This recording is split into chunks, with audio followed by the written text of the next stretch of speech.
वो है regulation of breathing.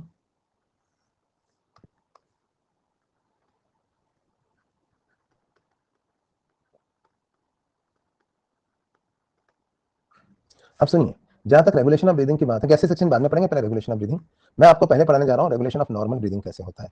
आपको तो पता है कि मेडुला ऑब्लोंगेटा के अंदर होता है रेस्पिरेटरी सेंटर, शायद मैंने बताया नहीं था, आज बता रहा हूं। चलो, तो जो मेडुला ऑब्लोंगेटा होती है हमारी, इसके अंदर हमारा रेस्पिरेटरी सेंटर होता है जो ब्रीदिंग के लिए इंपल्स बनाता है।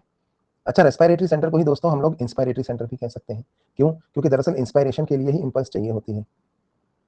एक्सपायरेशन तो मसल्स कॉन्ट्रैक्ट रिलैक्स होती है तो अपने आप हो जाता है। ठीक है, now what are the muscles of breathing. तो एक मसल ऑफ ब्रीदिंग तो भाइयों है डायफ्राम।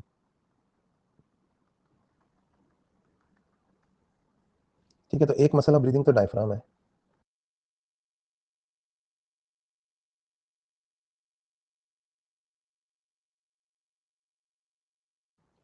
हाँ, तो एक मसल ऑफ ब्रीदिंग जो है वो तो डायफ्राम है। और दूसरी जो इंस्पायरेशन के समय काम आने वाली मसल है वो है EICM, यानी कि एक्सटर्नल इंटरकॉस्टल मसल। इसके अलावा फोर्सफुल एक्सपायरेशन के समय IICM और एब्डोमिनल मसल भी हमारे काम आती हैं, ऐसा भी मैंने आपको बताया था। तो IICM और एब्डोमिनल मसल ये फोर्सफुल ब्रीदिंग के समय काम आती हैं। ठीक है, ये तो एक बात हो गई। दूसरी बात ये कि ब्रेन के नीचे वाला हिस्सा होता है स्पाइनल, ब्रेन के नीचे मेडुला होती है, मेडुला के नीचे स्पाइनल कॉर्ड। शायद मैंने आपको पहले भी दिखाया हो, मैं आपको फिर एक बार रेस्पिरेटरी सेंटर यहाँ पर दिखाऊंगा, जिसके अंदर मैं आपको पॉन्स और मेडुला ये सब चीजें कहाँ कैसे होती हैं वो यहाँ पर आपको दिखाता हूँ। तो ये हालांकि हम नर्वस सिस्टम में पढ़ेंगे, पर अगर ब्रेन का स्ट्रक्चर हम देखें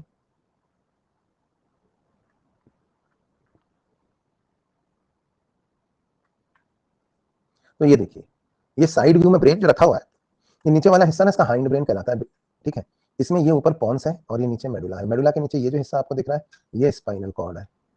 तो पॉन्स, मेडुला, स्पाइनल कॉर्ड। ठीक है, तो होता क्या है कि मेडुला ऑब्लोंगेटा में जो रेस्पिरेटरी सेंटर है, वहां से नर्व्स स्पाइनल कॉर्ड के थ्रू ही तो बाहर आएंगे न्यूरॉन्स, और नर्व बनाएंगे। ये नर्व डायफ्राम वगैरह में जाएगी। ठीक है, तो होता यह है कि यहाँ पे जो ये स्पाइनल कॉर्ड वाला हिस्सा है, इसका अगर हम कट सेक्शन देखें, यानी मैं इसको काट के आपको ट्रांसफर सेक्शन में दिखाऊं ना अगर स्पाइनल कॉर्ड को, तो शायद आपने कहीं ये फोटो देखा हो कि स्पाइनल कॉर्ड को अगर हम ट्रांसफर सेक्शन में देखेंगे तो वो कैसी दिखेगी। चलिए मैं आपको दिखाता हूँ।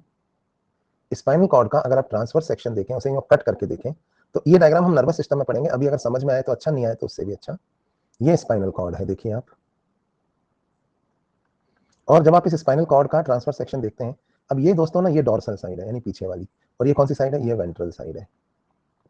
तो ये स्पाइनल कॉर्ड में जो हॉर्न निकले हुए दिख रहे हैं आपको इस तरह से, यहाँ पे कुछ न्यूरॉन्स होते हैं। तो ये स्ट्रक्चर मैं आपको पढ़ाऊंगा कहाँ, इसके बारे में मैं आपको नर्वस सिस्टम में पढ़ाऊंगा। अभी सिर्फ इतना कि इसी स्पाइनल कॉर्ड के थ्रू अगर मैं इसको सिंपली ऐसे बना दूं स्पाइनल कॉर्ड को, तो ये कुछ इस तरह का है स्ट्रक्चर। तो इस स्पाइनल कॉर्ड के अंदर ये अगर डॉर्सल साइड है और ये अगर वेंट्रल साइड है, तो यहाँ पर कुछ न्यूरॉन्स हैं जो बाद में स्पाइनल कॉर्ड से ये ऐसे चल रहे हैं, यही न्यूरॉन्स बाद में नर्व बनाएंगे। और कुछ न्यूरॉन्स इधर भी हैं। तो जो इधर पीछे की तरफ जो न्यूरॉन्स है ना, ये कहलाते हैं डॉर्सल ग्रुप ऑफ न्यूरॉन्स। इसी तरह से कुछ न्यूरॉन्स जो इधर आगे की तरफ है, यहाँ पर ये कहलाते हैं वेंट्रल ग्रुप ऑफ न्यूरॉन्स। तो यही न्यूरॉन्स बाद में नर्व्स बनाते हैं या नर्व्स के अंदर जाते हैं। ठीक है, जो पीछे है वो डॉर्सल ग्रुप, जो आगे है जो वेंट्रल ग्रुप। ठीक है, स्पाइनल कॉर्ड के थ्रू ये जा रहे हैं। अब यहाँ देखिए, इधर यहाँ पर और यहाँ पर, इसको आप छोड़ दो, आपको इसकी भी जरूरत नहीं है, आप बस इतना याद रखें। तो रेस्पिरेटरी सेंटर को ही इंस्पिरेटरी सेंटर बोलते हैं, क्योंकि सिर्फ इंस्पायरेशन के लिए ही इंपल्स जाती है, एक्सपायरेशन अपने आप होता है। और दो ग्रुप ऑफ न्यूरॉन्स हैं जो रेस्पिरेटरी सेंटर या इंस्पिरेटरी सेंटर से निकल रहे हैं। एक तो डॉर्सल ग्रुप ऑफ न्यूरॉन है जो सप्लाई करता है डायफ्राम को और एक्सटर्नल इंटरकॉस्टल मसल्स को। ये है हमारा डीजी। डीजी मतलब डॉर्सल ग्रुप ऑफ न्यूरॉन्स। और एक और ग्रुप ऑफ न्यूरॉन्स है वेंट्रल ग्रुप ऑफ न्यूरॉन्स, वो सप्लाई करते हैं डायफ्राम को, एक्सटर्नल इंटरकॉस्टल को, और इंटरनल इंटरकॉस्टल और एब्डोमिनल मसल को भी, इन सबको सप्लाई करते हैं। ठीक है, तो ये दो ग्रुप ऑफ न्यूरॉन्स है, डॉर्सल ग्रुप और वेंट्रल ग्रुप। हम ये भी कह सकते हैं कि जो डॉर्सल ग्रुप ऑफ न्यूरॉन है वो सिर्फ मसल ऑफ इंस्पायरेशन को सप्लाई करते हैं, जबकि ventral group of neurons muscles of inspiration और मसल्स ऑफ फोर्सफुल एक्सपायरेशन इनको भी सप्लाई करती हैं। यहां तक बात समझ में आई। पर मेडुला ऑब्लोंगेटा के ऊपर भी रेस्पिरेटरी सेंटर का एक हिस्सा लोकेटेड होता है पॉन्स के अंदर। तो यहाँ पर मेडुला के ऊपर पॉन्स है, मैंने आपको पॉन्स दिखाया था इस डायग्राम में, ये देखिए। तो मेडुला के ऊपर जो पॉन्स होता है ना, रेस्पिरेटरी सेंटर का एक हिस्सा पॉन्स में सिचुएटेड होता है और इसे कहा जाता है न्यूमोटैक्सिक सेंटर। पीसी नाम लिख दिया मैंने। पीसी मतलब न्यूमोटैक्सिक सेंटर, आईसी मतलब इंस्पिरेटरी सेंटर, आरसी मतलब रेस्पिरेटरी सेंटर, ये तो एक ही है। तो न्यूमोटैक्सिक सेंटर जो कि दरअसल पॉन्स में लोकेटेड होता है, यहां से एक नर्व आती है, कहां तक आती है? इंस्पिरेटरी सेंटर तक। और इस नर्व का एक ही काम होता है, समय समय पर जब इस नर्व के थ्रू इंपल्स, न्यूमोटैक्सिक सेंटर से जो नर्व आ रही है इसके थ्रू इंपल्स जब इंस्पिरेटरी सेंटर में पहुंचती है, तो इससे ये इंस्पिरेटरी सेंटर को स्विच ऑफ कर देती है। और जब इंस्पिरेटरी सेंटर स्विच ऑफ हो जाता है तो वो इंपल्स बनाना बंद कर देता है। तो भाई इसका तो एक ही काम है, न्यूमोटैक्सिक सेंटर का एक ही काम है, वो इंस्पिरेटरी सेंटर को स्विच ऑफ करती है। ठीक है, तो न्यूमोटैक्सिक सेंटर इंस्पिरेटरी सेंटर को स्विच ऑफ करता है और इंस्पिरेटरी सेंटर फिर इंपल्स बनाना बंद कर देता है। तो ये है, ये मिलकर काम करते हैं। हाईएस्ट सेंटर कौन होता है? हाईएस्ट सेंटर तो सेरिब्रम होता है, लेकिन सेरिब्रम का नॉर्मल ब्रीदिंग में कोई रोल नहीं है। हाँ, लेकिन जब सेरिब्रम इन्वॉल्व हो जाता है तो जो सेरिब्रम चाहेगा वही होगा। ठीक है, लेकिन अगर सेरिब्रम नहीं इन्वॉल्व है तो फिर पॉन्स और मेडुला मिलकर ब्रीदिंग को चलाते हैं और इसे कहते हैं इनवॉलंटरी ब्रीदिंग। तो एक्चुअली क्या है कि ना, ये जो सेरिब्रम है ये मालिक है, सेठ जी पूरी कंपनी का, और ये पॉन्स और मेडुला तो इसके कर्मचारी हैं, नौकर हैं। तो सेरिब्रम को और भी काम करने हैं, हर वक्त ब्रीदिंग के लिए इंपल्स थोड़ी ना बनाते रहना है। जैसे अभी आपका ध्यान लेक्चर में है, आपकी सांसें अपने आप चल रही है ना, आपको सोचना थोड़ी पड़ा, अरे सर रुको रुको सांस लेने दो। तो सेरिब्रम जो है उसका ध्यान लेक्चर सुनने में है। तो सेरिब्रम कहता है मुझे तो बहुत सारे काम करने हैं, मुझे सोना भी है, काम भी करने हैं। तो तुम लोग नौकरों को कहता है तुम लोग है ना ब्रीदिंग चलाओ। किसको बोलता है? पॉन्स और मेडुला को। तुम लोग ब्रीदिंग चलाओ, मैं इंटरफेयर नहीं करूंगा। लेकिन जब मैं इंटरफेयर करूंगा तो जो मैं चाहूंगा, जैसे चाहूंगा वैसे होगा। तो बोलते हैं ठीक है, इसको बोलता है मेडुला के इंस्पिरेटरी सेंटर को बोलता है कि तुम इंपल्स बनाओ और भेजो। कहाँ भेजो? डायफ्राम और ईआईसीएम में। और पॉन्स को बोलता है तुम थोड़ी देर में ना इंस्पिरेटरी सेंटर को स्विच ऑफ कर देना, ताकि डायफ्राम और ईआईसीएम में इंपल्स जाना बंद हो जाए। तो पहले इंस्पिरेटरी सेंटर इंपल्स बनाता है जो कि डायफ्राम और ईआईसीएम में जाती है, जिसकी वजह से डायफ्राम और ईआईसीएम में कॉन्ट्रैक्शन होता है और इंस्पिरेशन शुरू होता है। थोड़ी देर में न्यूमोटैक्सिक सेंटर इंस्पिरेटरी सेंटर को स्विच ऑफ कर देता है, तो डायफ्राम और ईआईसीएम में इंपल्स जाना बंद हो जाता है। तो डायफ्राम और ईआईसीएम कॉन्ट्रैक्ट करना बंद करके अब रिलैक्स होने लगते हैं। जब ये रिलैक्स होने लगते हैं तो क्या हो जाता है? एक्सपायरेशन हो जाता है। ठीक है, अच्छा, जितनी हवा अंदर भरी है, जब उतनी हवा बाहर निकल जाती है तो ये स्विच अपने आप ऑन हो जाता है, इंस्पिरेटरी सेंटर वाला स्विच। जैसे प्रेस का थर्मोस्टेट होता है ना, एक लिमिट से ज़्यादा ठंडा हुआ तो अपने आप ऑन हो गया, तो स्विच अपने आप ऑन हो जाता है। जब इंस्पिरेटरी सेंटर वाला स्विच अपने आप ऑन हो जाता है तो फिर डायफ्राम ईआईसीएम में इंपल्स जाती है और इंस्पिरेशन शुरू होता है। थोड़ी देर में न्यूमोटैक्सिक सेंटर इंस्पिरेटरी सेंटर को स्विच ऑफ कर देता है, तो डायफ्राम ईआईसीएम में इंपल्स जाना बंद हो जाता है, रिलैक्स होने लगता है, तो एक्सपायरेशन हो जाता है। तो ये मैकेनिज्म कैसे चलता है इसको देख लेते हैं। चलिए, रेगुलेशन ऑफ ब्रीदिंग पढ़ रहे हैं, पहले हम पढ़ेंगे रेगुलेशन ऑफ नॉर्मल ब्रीदिंग। और जब हम रेगुलेशन ऑफ नॉर्मल ब्रीदिंग के बारे में बात करते हैं तो हम बात कर रहे हैं इपनिया के बारे में या इनवॉलंटरी ब्रीदिंग के बारे में, क्योंकि नॉर्मल ब्रीदिंग तो दोस्तों इनवॉलंटरी ही होती है और इसे इपनिया ही कहा जाता है। तो नॉर्मल ब्रीदिंग के अंदर दो इवेंट्स होते हैं, ये दो इवेंट्स होते हैं नॉर्मल इंस्पायरेशन और नॉर्मल एक्सपायरेशन। ठीक है, तो ये दो इवेंट है, नॉर्मल इंस्पायरेशन और नॉर्मल एक्सपायरेशन। अब सुनिए होता क्या है, किस तरह से ये दोनों इवेंट्स होते हैं, इनको भी हम देख लेते हैं। नॉर्मल ब्रीदिंग के दौरान एक ही ग्रुप काम करता है भाइयों बहनों, और वो है डोर्सल ग्रुप। याद रखिए, वेंट्रल ग्रुप का नॉर्मल ब्रीदिंग में कोई रोल नहीं है। नॉर्मल ब्रीदिंग के दौरान एक ही ग्रुप काम करता है, which is the dorsal group. ठीक है, तो अब मैं आपको यहाँ पे नॉर्मल ब्रीदिंग पढ़ाने जा रहा हूँ।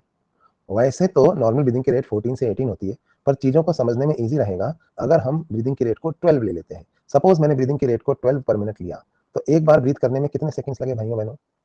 एक बार ब्रीथ करने में लगे 5 सेकंड्स। तो हम देखेंगे कि कैसे ये 5 सेकंड्स यूटिलाइज होते हैं। ठीक है, तो देखिए, नॉर्मल ब्रीदिंग पढ़ा रहा हूँ जिसमें सिर्फ डोर्सल ग्रुप काम करता है, वेंट्रल ग्रुप तो काम ही नहीं करता। तो भूल जाइए इन रेड लाइंस को, ये काम नहीं कर रही है। ठीक है, ये रेड लाइन जो है ये काम नहीं कर रही है। सिर्फ कौन सी लाइंस काम कर रही हैं? सिर्फ ब्लू लाइंस काम कर रही हैं, यानी सिर्फ डोर्सल ग्रुप। तो देखिए होता क्या है, इंस्पिरेटरी सेंटर से इंपल्स बनती है जो कि डोर्सल ग्रुप से डायफ्राम और एक्सटर्नल इंटरकॉस्टल मसल्स में जाती है। भाइयों बहनों, ये जो न्यूरॉन्स है ना, ये जो नर्व बना रहे हैं ना, ये नर्व इंटरकॉस्टल नर्व है। और ये न्यूरॉन्स जो यहाँ पर ये जो नर्व बना रहे हैं, क्या आप मुझे बता सकते हैं इस नर्व का नाम क्या है जो डायफ्राम में जा रही है? इसका नाम है फ्रेनिक नर्व। फ्रेनिक, ये वर्ड मैं आपको बाद में समझाऊंगा, है ना। फ्रेनिक मतलब ही डायफ्राम होता है। खैर एनीवेज, तो होता क्या है, देखिए इंस्पिरेटरी सेंटर में इंपल्स बनती है जो डोर्सल ग्रुप से डायफ्राम और ईआईसीएम में जाती है, जिसकी वजह से डायफ्राम और ईआईसीएम में कॉन्ट्रैक्शन होता है। जब डायफ्राम और ईआईसीएम में कॉन्ट्रैक्शन होता है तो उसकी वजह से इंस्पायरेशन शुरू होता है। अब इंस्पायरेशन शुरू हुआ, देखो नॉर्मली कैसे होता है वो पढ़ा रहा हूं मैं। तो इंस्पायरेशन शुरू हुआ, इंस्पायरेशन को 1 सेकंड हुआ, 2 सेकंड हुआ, अभी इंस्पायरेशन को 2 ही सेकंड हुए थे कि न्यूमोटैक्सिक सेंटर से एक इंपल्स आती है और इंस्पिरेटरी सेंटर को स्विच ऑफ कर देती है। तो जैसे ही न्यूमोटैक्सिक सेंटर से इंपल्स आती है और इंस्पिरेटरी सेंटर को स्विच ऑफ कर देती है, तो इंस्पायरेशन खत्म हो जाता है। क्योंकि डायफ्राम और ईआईसीएम में इंपल्स जाना बंद हो जाता है, डायफ्राम और ईआईसीएम रिलैक्स होने लगती है। अब 2 सेकंड में भरी हवा को बाहर निकलने में दोस्तों कम से कम 3 सेकंड लगेंगे, क्योंकि एक्सपायरेशन पैसिव है। तो 3 सेकंड में जब वो हवा बाहर निकल जाती है तो ये स्विच अपने आप ऑन हो जाता है, और फिर इंस्पिरेटरी सेंटर से फिर एक बार डॉर्सल ग्रुप के थ्रू डायफ्राम और ईआईसीएम में इंपल्स जाती है, जिसकी वजह से अगला इंस्पायरेशन शुरू होता है। अगले इंस्पायरेशन को अभी 2 ही सेकंड हुए थे कि फिर एक बार न्यूमोटैक्सिक सेंटर से एक इंपल्स इधर आती है और इंस्पिरेटरी सेंटर को स्विच ऑफ कर देती है। तो डायफ्राम और ईआईसीएम में इंपल्स जाना बंद हो जाता है, डायफ्राम ईआईसीएम रिलैक्स होने लगते हैं, स्विच ऑफ हो गया। 2 सेकंड में भरी हवा अगले 3 सेकंड में बाहर निकलती है, जितनी हवा भरी थी जब उतनी हवा बाहर निकल जाती है तो ये स्विच फिर से ऑन हो जाता है, और फिर इंस्पिरेटरी सेंटर से अगला इंपल्स जाता है, जिसकी वजह से डायफ्राम ईआईसीएम में फिर कॉन्ट्रैक्शन होता है, अगला इंस्पायरेशन शुरू होता है। अगला इंस्पायरेशन को 2 ही सेकंड हुए थे कि फिर एक बार न्यूमोटैक्सिक सेंटर से इंपल्स आती है, स्विच ऑफ हो जाता है। तो इस तरह से चल रहा है यहाँ पे देखो, अब देखो हर 5-5 सेकंड में स्विच ऑफ हो रहा है। तो बताइए 1 मिनट में कितनी बार स्विच ऑफ हो रहा है? तो 1 मिनट में 12 टाइम स्विच ऑफ हो रहा है। और देख के बताइए ब्रीदिंग की रेट क्या चल रही है यहाँ? तो ब्रीदिंग की रेट भी वही चल रही है 12 पर मिनट। क्या आपको ये बात समझ में आई? तो इसका मतलब जो भी न्यूमोटैक्सिक सेंटर की इंपल्स जनरेशन की फ्रीक्वेंसी होगी, वही दरअसल ब्रीदिंग की रेट होगी। नहीं आई बात समझ में? न्यूमोटैक्सिक सेंटर के इंपल्स जनरेशन की जो फ्रीक्वेंसी है, वही ब्रीदिंग की रेट है। अगर न्यूमोटैक्सिक सेंटर जल्दी-जल्दी स्विच ऑफ करेगा तो क्या होगा पता है? इंस्पायरेशन जल्दी खत्म होगा, एक्सपायरेशन जल्दी शुरू होगा, फिर अगला इंस्पायरेशन, है ना? तो यहाँ पे ये नॉर्मली ऐसे चलता है। तो whatever is the frequency of impulse generation of the pneumotaxic centre actually determines the frequency of breathing, है ना? अब सुनिए, ये तो नॉर्मल था। अब इसके अलावा 2 सिचुएशन और हैं। जैसे एक सिचुएशन है जब हम एक्सरसाइज करते हैं, और एक सिचुएशन है जब हम रेस्ट कर रहे होते हैं।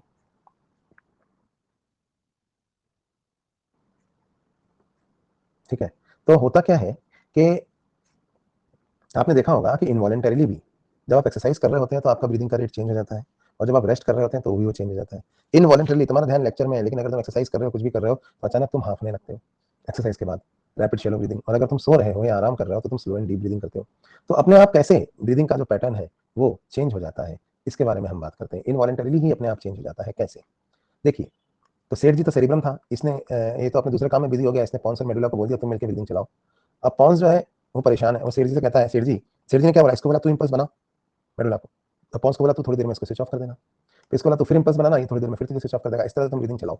तो पॉन्स ने एक डाउट रेज किया कि सेठ जी ब्रीदिंग तो इस तरह से चलेगी, पर आपको तो पता है कि कभी कभी इन्वॉलेंटरली भी ब्रीदिंग का रेट इंक्रीज या डिक्रीज करना होता है। अगर मान लीजिए जो ब्लड बॉडी में है, उस ब्लड के अंदर अगर ऑक्सीजन की कमी हो गई है ना, तो मुझे ना ब्रीदिंग के रेट को इंक्रीज करना पड़ेगा, और अगर ब्लड में ऑक्सीजन सफिशियंट है, खूब सारी है, तो मुझे ब्रीदिंग के रेट को डिक्रीज करना होगा। सेठ जी मैं ब्रीदिंग के रेट को इंक्रीज या डिक्रीज कर सकता हूँ अपने स्विच ऑफ करने की फ्रीक्वेंसी को इंक्रीज या डिक्रीज करके, पर मुझे पता कैसे चलेगा कि ब्लड में ऑक्सीजन कम हो गई है या ज्यादा हो गई है? क्योंकि मैं तो अनपढ़ हूँ, मैं तो ब्लड में ऑक्सीजन के कॉन्सेंट्रेशन को पढ़ ही नहीं सकता। I repeat, the respiratory centre is not sensitive for oxygen concentration. Respiratory centre oxygen के कॉन्सेंट्रेशन के लिए सेंसिटिव नहीं है। तो पॉन्स ने कहा कि सेठ जी मैं कैसे ब्रीदिंग के रेट को इंक्रीज या डिक्रीज करूंगा जरूरत पड़ने पे? मुझे तो अपने अंदर आ रहे ब्लड में ऑक्सीजन का कॉन्सेंट्रेशन पढ़ना ही नहीं आता। तो सेठ जी ने कहा अच्छा तुझे ऑक्सीजन कॉन्सेंट्रेशन पढ़ना नहीं आता तो कोई बात नहीं, कार्बन डाइऑक्साइड कॉन्सेंट्रेशन पढ़ना आता है, अंग्रेजी नहीं पढ़ सकता कोई बात नहीं, हिंदी तो पढ़ सकता है, हाँ वो पढ़ सकता। तो बड़ी सीधी सी बात है यार, ब्लड में जो O2 होती है उसी को कंज्यूम करके तो टिश्यूज CO2 बनाती हैं। तो अगर तुम्हारे अंदर ऐसा ब्लड आए जिसमें CO2 ज्यादा है, CO2 ज्यादा है, तो तुम समझ जाना कि O2 जो है वो कम हो गई है, तो तुम्हें ब्रीदिंग की रेट को बढ़ाना है। तो तुम्हारे अंदर जितना ज्यादा CO2 वाला ब्लड आए, तुम उतना ज्यादा एक्टिवेट हो जाना, और उतना जो है तुम इंपल्स बनाने की फ्रीक्वेंसी को अपने बढ़ा देना, क्योंकि CO2 ज्यादा है तो मतलब O2 कम हो गई। और अगर तुम्हारे अंदर ऐसा ब्लड आया जिसमें CO2 कम है, तो तुम डिप्रेस हो जाना, क्योंकि भाई अगर तुम्हारे अंदर आ रहे हैं ब्लड में CO2 कम है तो इसका मतलब इस ब्लड में O2 ज्यादा है।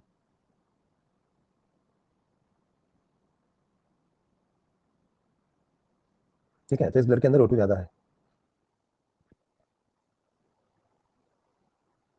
ठीक है, तो तुम्हारे अंदर अगर ऐसा ब्लड आया जिसके अंदर O2 ज्यादा है, तो तुम डिप्रेस, CO2 ज्यादा है, CO2 कम है यानी O2 ज्यादा है, CO2 कम है यानी O2 ज्यादा है, तो तुम डिप्रेस हो जाना, और तुम धीरे धीरे इंपल्स बनाना, देर से इंपल्स बनाना, अपने इंपल्स बनाने की फ्रीक्वेंसी को कम कर देना।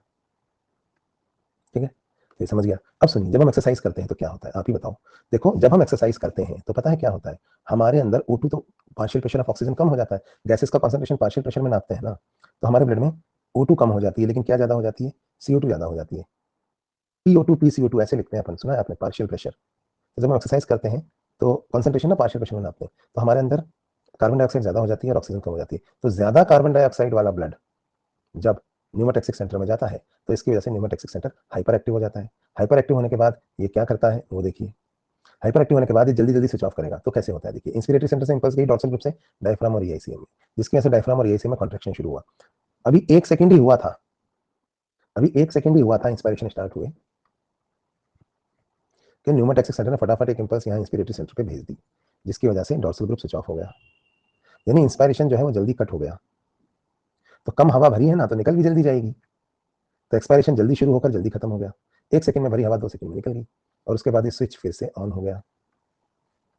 फिर जब ये स्विच फिर से ऑन हो गया तो अगला इंस्पायरेशन शुरू हुआ। अगले इंस्पायरेशन को अभी 1 ही सेकंड हुआ था कि फिर एक बार इंस्पिरेटरी सेंटर, न्यूमोटैक्सिक सेंटर से एक इंपल्स इंस्पिरेटरी सेंटर में गई और उसने स्विच ऑफ कर दिया, तो इंस्पायरेशन जल्दी खत्म हो गया। इंस्पायरेशन जल्दी खत्म हुआ तो एक्सपायरेशन भी जल्दी शुरू होकर जल्दी खत्म हुआ, कम हवा भरी तो निकल भी जल्दी गई, तो अगला इंस्पायरेशन जल्दी शुरू हुआ और वो भी जल्दी कट हो गया, तो अगला एक्सपायरेशन भी जल्दी शुरू होकर जल्दी खत्म हुआ, तो अगला इंस्पायरेशन जल्दी शुरू हुआ। तो क्या हो रहा है कि इंस्पायरेशन जल्दी खत्म होता है तो एक्सपायरेशन भी जल्दी शुरू होकर जल्दी खत्म होता है, तो अगला इंस्पायरेशन जल्दी शुरू होता है, तो 1 मिनट में ज्यादा बार हो रहा है इंस्पायरेशन एक्सपायरेशन, हर 3-3 सेकंड में स्विच ऑफ हो रहा है, यानी 1 मिनट में 20 टाइम स्विच ऑफ हो रहा है। ब्रीदिंग की रेट क्या हो गई है यहाँ पर, ब्रीदिंग की रेट हो गई है 20 पर मिनट। लेकिन दोस्तों ब्रीदिंग की जो गहराई है, डेप्थ है, वो डिक्रीज हो गई है क्योंकि हवा कम जा रही है अंदर। हालांकि ब्रीदिंग फास्ट हो गई है, रैपिड हो गई है, लेकिन रैपिड के साथ साथ वो शैलो हो गई है, मतलब उखड़ी उखड़ी लेकिन तेज सांसें ले रहे हैं हम, जैसे हाफ रहे हो। तो रैपिड शैलो ब्रीदिंग हो रही है। क्या ये बात समझ में आ रही है आपको? रैपिड शैलो ब्रीदिंग ये चल रहा है। अब इसका उल्टा कर देते हैं दोस्तों, ये आदमी रेस्ट कर रहा है, ठीक है, रेस्ट कर रहा है, तो जब रेस्ट कर रहा होता है तो मसल्स जो है वो ऑक्सीजन तो कंज्यूम नहीं कर रही होती है, तो CO2 प्रोड्यूस भी कम कर रही होती है, क्योंकि ऑक्सीजन का कंजम्पशन कम है तो CO2 का प्रोडक्शन भी कम है, ठीक है। लेकिन ब्रीदिंग तो चल रही है ना, तो पुरानी CO2 जो ब्लड में है वो ब्लड से बाहर निकलती जा रही है, पुरानी CO2 जो ब्लड में है वो ब्लड से बाहर निकलती जा रही है, नई CO2 उतनी तेजी से पैदा नहीं हो रही है, तो पुरानी CO2 ब्लड से बाहर निकलती जा रही है, नई CO2 उतनी तेजी से पैदा नहीं हो रही है, तो ब्लड में CO2 का लेवल गिरने लगेगा। पता है क्यों? क्योंकि प्रोडक्शन तो हो नहीं रहा है CO2 का इतना, क्योंकि मसल्स अभी काम नहीं कर रही है, लेकिन ब्रीदिंग चल रही है, तो पुरानी CO2 बाहर निकलती जा रही है, नई rate of production of CO2 is less than rate of depletion of CO2 by expiration, है ना। तो ब्लड में CO2 का लेवल गिरता ही चला जा रहा है, और क्योंकि ऑक्सीजन कंज्यूम नहीं हो रही है तो ऑक्सीजन का लेवल बढ़ रहा है, तो हो ही रहा है कि ब्लड में PO2 तो ज्यादा है, लेकिन क्या कम हो गया है बताओ? PCO2 जो है वो नॉर्मल से भी कम हो गया है, और अगर PCO2 नॉर्मल से कम हो गया है तो ऐसा कम PCO2 वाला ब्लड जब न्यूमोटैक्सिक सेंटर में जाएगा तो ये न्यूमोटैक्सिक सेंटर को डिप्रेस करेगा, ठीक है। इससे क्या होगा, न्यूमोटैक्सिक सेंटर डिप्रेस हो जाएगा, आलसी हो जाएगा, उसके इंपल्स बनाने की फ्रीक्वेंसी कम हो जाएगी। तो देखिए कैसे होगा। फिर पहले इंस्पिरेटरी सेंटर ने इंपल्स बनाई, डोर्सल ग्रुप से डायफ्राम और ईआईसी में इंपल्स गई, इंस्पायरेशन शुरू हुआ, इंस्पायरेशन 1 सेकंड चला, 2 सेकंड चला, 3 सेकंड चल गया इंस्पायरेशन, तब कहीं जाके आलसी न्यूमोटैक्सिक सेंटर ने एक इंपल्स बनाई, क्योंकि CO2 कम है ना तो डिप्रेस हो गया, जिसने जाके इंस्पिरेटरी सेंटर को स्विच ऑफ किया। अब देर से स्विच ऑफ हुआ ना, तो ज्यादा हवा भर गई, ज्यादा हवा भर गई तो निकलने में तो और ज्यादा टाइम लगेगी, तो क्योंकि एक्सपायरेशन पैसिव है, तो ज्यादा भरी हुई हवा निकलने में और ज्यादा टाइम लगाती है। 3 सेकंड में भरी हवा 4 सेकंड में जाके बाहर निकलती है, तब कहीं जाके ये स्विच फिर से ऑन होता है और अगला इंस्पायरेशन शुरू होता है। फिर डायफ्राम यही में कॉन्ट्रैक्शन होता है, अगला इंस्पायरेशन शुरू होता है, अगला इंस्पायरेशन 1 सेकंड चला, 2 सेकंड चला, ये भी लंबा खिंच गया, 3 सेकंड चल गया ये, तब कहीं जाके न्यूमोटैक्सिक सेंटर से एक इंपल्स आई और इसने यहाँ के स्विच ऑफ किया। तो इंस्पायरेशन लंबा चल गया, देर से कट हुआ, तो एक्सपायरेशन और लंबा चलेगा, तो अगला इंस्पायरेशन देर से शुरू होगा, और वो देर से कट होगा तो अगला एक्सपायरेशन और देर से शुरू होगा। तो इंस्पायरेशन लंबा चलता है तो एक्सपायरेशन और लंबा चलता है, तो हर 7-7 सेकंड में एक बार स्विच ऑफ हो रहा है। ब्रीदिंग की रेट रह गई है मुश्किल से 8 पर मिनट, लेकिन डेप्थ बढ़ गई है, गहराई बढ़ गई ना, देखो आप, क्योंकि ज्यादा इंस्पायरेशन धीमी धीमी लेकिन गहरी सांसें, ज्यादा डेप्थ के साथ ब्रीदिंग हो रही है ना, लंबा चल रहा है, तो स्लो लेकिन डीप ब्रीदिंग चल रही है। तो आपने देखा किस तरह से इनवॉलेंटरीली ही हमारा ब्रीदिंग का रेट चेंज हो जाता है, कभी रैपिड शैलो, कभी slow and deep. But I repeat, ये सब तब तक है जब तक सेरिब्रम ध्यान नहीं दे रहा है। और ब्रीदिंग कैसे चल रही है भाइयों बहनों? इनवॉलेंटरी। जैसे ही सेरिब्रम ध्यान देना शुरू कर देता है, आप अगर सोचने लगते हैं मैं सांस ले रहा हूं, तो इस लम्हे के बाद आपकी जो ब्रीदिंग है वो वॉलेंट्री हो जाएगी। फिर आपकी मर्जी पड़े उतनी देर में इंस्पायरेशन को कट करो, एक्सपायरेशन को शुरू करो, ठीक है। क्योंकि जब सेरिब्रम चाहता है तो जो कुछ भी सेरिब्रम चाहेगा उसकी मर्जी से होगा, फिर चाहे O2 या CO2 का कॉन्सेंट्रेशन कुछ भी हो। आप कहेंगे कैसे? मैं बताता हूँ। आप है ना आराम कर रहे थे, सो रहे थे पड़े पड़े, ब्लड में CO2 कम थी, तो कम CO2 वाला ब्लड यहाँ आ रहा है, तो न्यूमोटैक्सिक सेंटर धीरे धीरे स्विच ऑफ करेगा। लेकिन सेठ जी की इच्छा है, सेरिब्रम विच सेंटर, इसकी इच्छा है कि जल्दी जल्दी स्विच ऑफ करो, तो ये पॉन्स को कहता है तू जल्दी जल्दी स्विच ऑफ कर।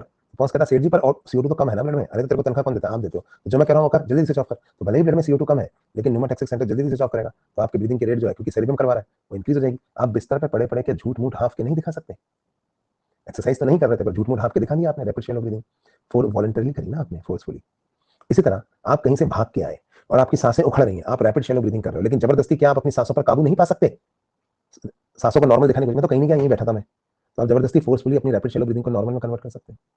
तो जब सेरिब्रम चाहेगा तो जो कुछ वो चाहेगा होगा। अब नॉर्मली रैपिड के साथ शैलो होती है, स्लो के साथ डीप होती है, पर सेरिब्रम अगर चाहेगा तो रैपिड के साथ डीप भी हो सकती है भाइयों, रैपिड के साथ डीप हो रही है और स्लो के साथ शैलो भी हो सकती है। तो सेरिब्रम के पिक्चर में आते ही पूरी पिक्चर बिगड़ जाएगी, और क्योंकि ब्रीदिंग कैसी हो जाएगी? वॉलंटरी। और नॉर्मल ब्रीदिंग वॉलंटरी होती नहीं, उसका रेगुलेशन मैंने अभी आपको पढ़ाया नहीं, मैंने आपको इनवॉलंटरी ब्रीदिंग यानी नॉर्मल ब्रीदिंग का रेगुलेशन आपको पढ़ाया है।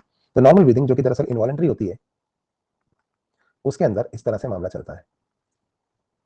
ठीक है, दूसरी बात, नॉर्मल ब्रीदिंग के समय कौन सा ग्रुप काम करता है? Dorsal group. नॉर्मल इंस्पिरेशन के समय कौन सा ग्रुप काम करता है? Dorsal group. और नॉर्मल एक्सपायरेशन के समय कोई ग्रुप नहीं, क्योंकि डॉर्सल भी स्विच ऑफ हो जाता है, ये तो अपने आप होता है पैसिवली। बात समझ में आई? तो इस तरह से नॉर्मल ब्रीदिंग चलती है और नॉर्मल ब्रीदिंग का पैटर्न चलता है। ऑल्दो रेस्पिरेटरी सेंटर ऑक्सीजन के लिए सेंसिटिव नहीं है, ये न्यूमोटैक्सिक सेंटर, लेकिन ये और बहुत सी चीजों के लिए सेंसिटिव है। ब्लड में ऑक्सीजन कॉन्सेंट्रेशन के लिए सेंसिटिव नहीं है। इसका एक प्रूफ देता हूं। अगर आप बहुत देर तक तेज तेज और गहरी गहरी सांसें लें, बहुत देर तक फोर्सफुली आपका रैपिड और डीप ब्रीदिंग करो, फोर्सफुली तेज तेज गहरी गहरी, तेज तेज गहरी गहरी, तो उसके बाद ना 2-3 सेकंड ना आपका सांस लेने का मन ही नहीं करता। क्या ऐसा होता है? जब आप बहुत देर तक deep and rapid and deep breathing करें, तेज फोर्सफुल ब्रीदिंग, वॉलंटरी तेज तेज और गहरी गहरी सांसें लेते हैं, तो उसके बाद आपका 1-2 सेकंड सांस लेने का मन नहीं करता। ऐसा क्यों होता है? चलो बताओ। क्या ये ब्लड में ऑक्सीजन ज्यादा हो जाने की वजह से होता है, या ये ब्लड में कार्बन डाइऑक्साइड कम हो जाने की वजह से होता है, या बोथ? क्या ये ऑक्सीजन ज्यादा होने की वजह से? नहीं, ये होता है ब्लड में कार्बन डाइऑक्साइड कम होने की वजह से। क्यों? क्योंकि रेस्पिरेटरी सेंटर ऑक्सीजन के लिए तो सेंसिटिव ही नहीं है ना। लेकिन आप तेज तेज और गहरी गहरी सांसें लोगे तो ब्लड में ऑक्सीजन ज्यादा हो जाएगी, मान लिया, लेकिन CO2 कम हो जाएगी ना। तो वो CO2 के कम हो जाने की वजह से रेस्पिरेटरी सेंटर डिप्रेस हो जाता है और सांस लेने की इच्छा नहीं करती। ऑक्सीजन के लिए तो सेंसिटिव नहीं था ना। ये है आपका नीट का क्वेश्चन, लिख लो, इस बार आएगा ये कि तेज तेज और गहरी गहरी सांस लेने के बाद थोड़ी देर सांस लेने की इच्छा क्यों नहीं करती। उसमें चारों ऑप्शन होंगे। पहला ऑप्शन होगा PO2 ज्यादा हो जाने की वजह से, दूसरा होगा PCO2 कम होने की वजह से, तीसरा होगा PO2 ज्यादा और PCO2 कम होने की वजह से। लेकिन आपको आंसर लगाना है सिर्फ एक, कौन सा? PCO2 कम हो जाने की वजह से। O2 के लिए तो सेंसिटिव ही नहीं है।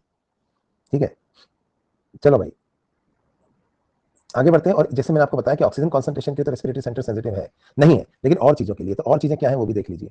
कौन कौन सी चीजें ब्रीदिंग के रेट को इंक्रीज करती हैं और कौन कौन सी डिक्रीज करती हैं। सपोज आपके ब्लड में कार्बन डाइऑक्साइड का पार्शियल प्रेशर ज्यादा है, या इन ब्लड, है ना, अगर आपके ब्लड में कार्बन डाइऑक्साइड ज्यादा है, या आपके ब्लड का पीएच कम है, या आपके ब्लड में H+ आयन ज्यादा है, एक ही बात होती है, या आपके ब्लड में एसिडिटी ज्यादा हो रही है, या आपके ब्लड में 2,3 डाइफॉस्फोग्लिसरेट ज्यादा हो रहा है, ये कंपाउंड है जो ग्लाइकोलाइसिस के समय बनता है, या आपका ब्लड प्रेशर ज्यादा हो रहा है, या आपके ब्लड का टेम्परेचर इंक्रीज हो रहा है, अगर इनमें से कोई भी कंडीशन आपके ब्लड में है, तो ये कंडीशंस रेस्पिरेटरी सेंटर को स्टिमुलेट करती हैं। These cause stimulation of respiratory centre, और इसकी वजह से दोस्तों ब्रीदिंग की रेट बढ़ जाती है। So these things cause increase in the breathing rate, ये आपको याद रखना है। और इसकी जगह पे अगर इसका उल्टा हो रहा है, उल्टा क्या हो रहा है? अगर आपके ब्लड में PCO2 नॉर्मल से भी कम हो रहा है, या आपके ब्लड का पीएच नॉर्मल से ज्यादा हो रहा है, या आपके ब्लड में बाइकार्बोनेट आयंस ज्यादा हो रहे हैं, या आपके ब्लड में एल्केलाइनिटी, जिसको कि हम कहते हैं बेसिसिटी, ज्यादा हो रही है, या 2,3 डाइफॉस्फोग्लिसरेट जो ग्लाइकोलाइसिस के दौरान बनता है वो कम बन रहा है, या आपका BP फॉल हो रहा है, या आपकी बॉडी का टेम्परेचर फॉल हो रहा है, इनमें से कोई भी कंडीशन अगर आपके ब्लड में है, तो ये कंडीशंस रेस्पिरेटरी सेंटर का डिप्रेशन कॉज करती हैं। और अगर रेस्पिरेटरी सेंटर का डिप्रेशन होगा, तो इसकी वजह से उसके इम्पल्स बनाने की फ्रीक्वेंसी कम हो जाएगी और आपकी ब्रीदिंग रेट भी डिक्रीज हो जाएगी। तो these conditions decrease the breathing rate. तो कौन सी कंडीशंस ब्रीदिंग रेट को इंक्रीज करती हैं और कौन सी कंडीशंस ब्रीदिंग रेट को डिक्रीज करती हैं, वो हमने यहाँ पे देखा। ठीक है, तो एसिडोसिस हो रही है ब्लड में, यानी एसिडिटी बढ़ रही है, तो ब्रीदिंग रेट भी बढ़ेगी। एल्कलाइनिटी बढ़ रही है ब्लड में, तो ब्रीदिंग रेट घटेगी। जैसे मैंने आपको नहीं डायबिटीज पढ़ाया था, डाइजेस्टिव सिस्टम, मैंने आपको बताया था कि अगर ब्लड में ग्लूकोज होता है तो सेल क्या करते हैं पता है? ग्लूकोज का ऑक्सीडेशन करते हैं। लेकिन अगर ब्लड में ग्लूकोज नहीं है तो सेल फिर कीटोन बॉडीज, फैट का ऑक्सीडेशन करेंगे ना। और जब सेल फैट का ऑक्सीडेशन करेंगे तो कीटोन बॉडीज बनेंगी। कीटोन बॉडीज बनने से क्या होता है पता है आपको? ब्लड एसिडिक होने लगता है। और जब ब्लड एसिडिक होने लगेगा तो इससे ब्रीदिंग की रेट भी बढ़ जाएगी। तो डायबिटीज के लोग तेजी से सांस ले रहे हैं, एसिडिटी बढ़ रही है ब्लड में, ये सब चीजें होने लगती हैं। ठीक है भाई बहनों, तो ये तो हमने देखा किस तरह से रेगुलेशन ऑफ ब्रीदिंग होता है, नॉर्मल ब्रीदिंग। अब हम पढ़ेंगे फोर्सफुल ब्रीदिंग का रेगुलेशन कैसे होता है। अब पहले तो ये जान लो कि फोर्सफुल ब्रीदिंग नॉर्मल ब्रीदिंग तो है ही नहीं। Forceful breathing is not normal breathing, है ना। और जो फोर्सफुल ब्रीदिंग है वो कैसे काम करती है, तो मैं इसी डायग्राम में आपको दिखाता हूँ फोर्सफुल ब्रीदिंग कैसे काम करती है। तो भाई फोर्सफुल ब्रीदिंग में भी 2 इवेंट होते हैं और ये वॉलंटरी होती है। कौन कौन से 2 इवेंट होते हैं? फोर्सफुल इंस्पायरेशन और फोर्सफुल एक्सपायरेशन। और ये मेडुला ऑब्लोंगेटा के नहीं, ये किसके कंट्रोल में है फोर्सफुल ब्रीदिंग? सेरिब्रम के। और ये कैसी होती है? वॉलंटरी। और फोर्सफुल ब्रीदिंग के 2 इवेंट्स देख लीजिए, फोर्सफुल इंस्पायरेशन और फोर्सफुल एक्सपायरेशन।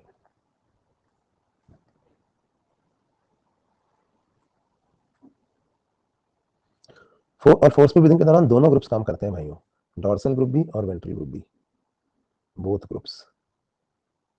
कैसे काम करते हैं वो हम देखते हैं। ठीक है। अब पहले फोर्सफुल इंस्पायरेशन, तो इसके दौरान डॉर्सल और वेंट्रल दोनों ग्रुप काम कर रहे हैं, ठीक है।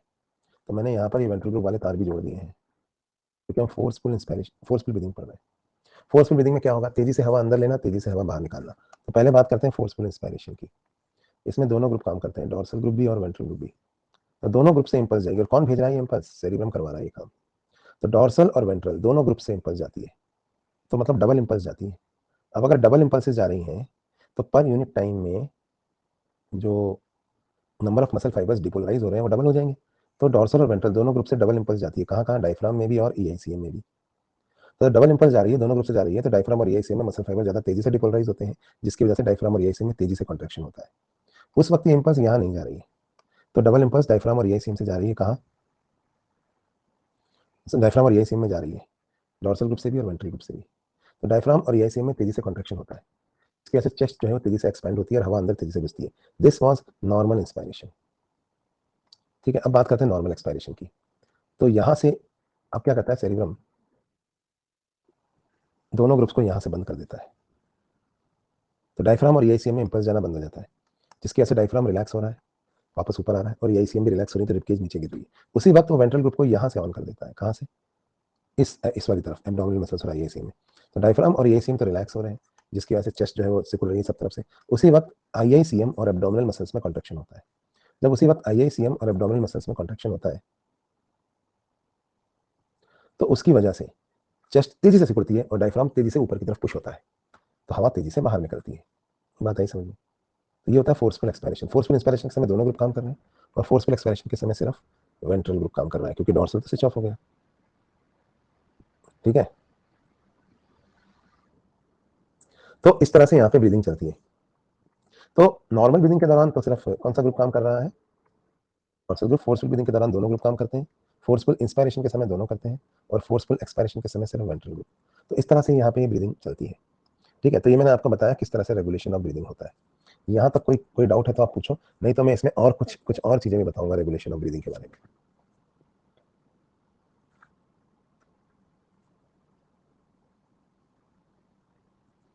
कोई डाउट नहीं है, तो हम इससे आगे बढ़ते हैं, और मैं कुछ एक चीजें इसके बारे में और बताता हूँ आपको। जैसे नॉर्मली स्विच ऑफ कौन करता है, न्यूमोटैक्सिक सेंटर, है ना। लेकिन एक रेगुलेशन और भी है, अगर किसी वजह से न्यूमोटैक्सिक सेंटर समय पर स्विच ऑफ ना कर पाए तो क्या होगा। तो जैसे किसी ट्रेन के अगर ब्रेक फेल हो जाए, तो उसमें एक इमरजेंसी ब्रेक का भी इंतजाम होना चाहिए, जो जरूरत पड़ने पर लगाए जा सके अगर मेन ब्रेक फेल हो गए हैं तो उसी के बारे में हम यहाँ पर अभी पढ़ रहे हैं। तो चलिए मैं एक बार फिर जो मैंने आपको अभी भी पढ़ाया था वो डायग्राम यहाँ पे मैं दोबारा बना रहा हूँ, जस्ट अ सेकेंड।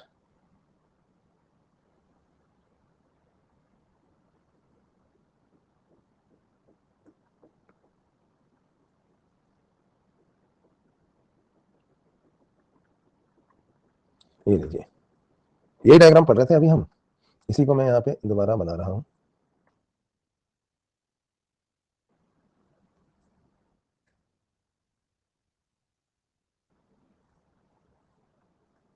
इसमें मैं देखा था कि कैसे नॉर्मल ब्रीदिंग होती है, कैसे एक्सरसाइज होती है, और कैसे रेस्ट होती है, कैसे रैपिड शैलो ब्रीदिंग और स्लो एंड डीप ब्रीदिंग वगैरह में ये सब चेंज होता है। ये हमने अभी भी पढ़ा था। अब आगे बढ़ते हैं। आवाज आ रही है सबको, कोई लैग वैग तो नहीं है ना। चलिए, मैंने आपको एक बात बताई कि हमारा ना एक रेस्पिरेटरी ट्री होता है, जिसमें एल्वेलाई होते हैं, एट्रिया होते हैं, एल्वेलर डक्ट होते हैं। ये फूलता पिचकता रहता है, ज्यादा हवा भरती है तो फूल जाता है, और हवा अगर कम होती है तो ये पिचक जाता है। इसको हम कहते हैं हमारा रेस्पिरेटरी ट्री,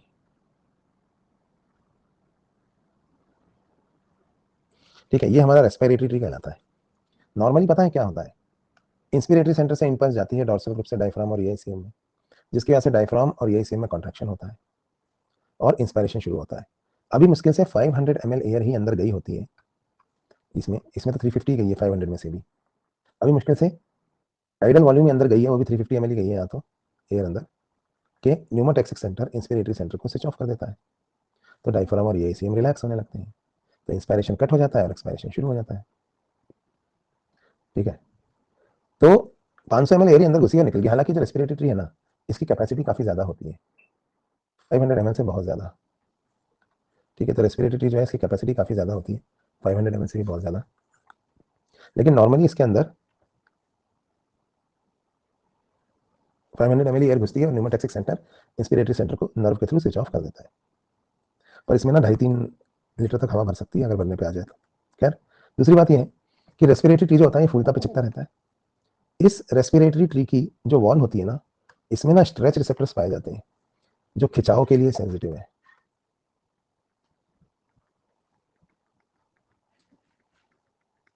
तो इसमें स्ट्रेच रिसेप्टर्स पाए जाते हैं जो खिंचाव के लिए सेंसिटिव है।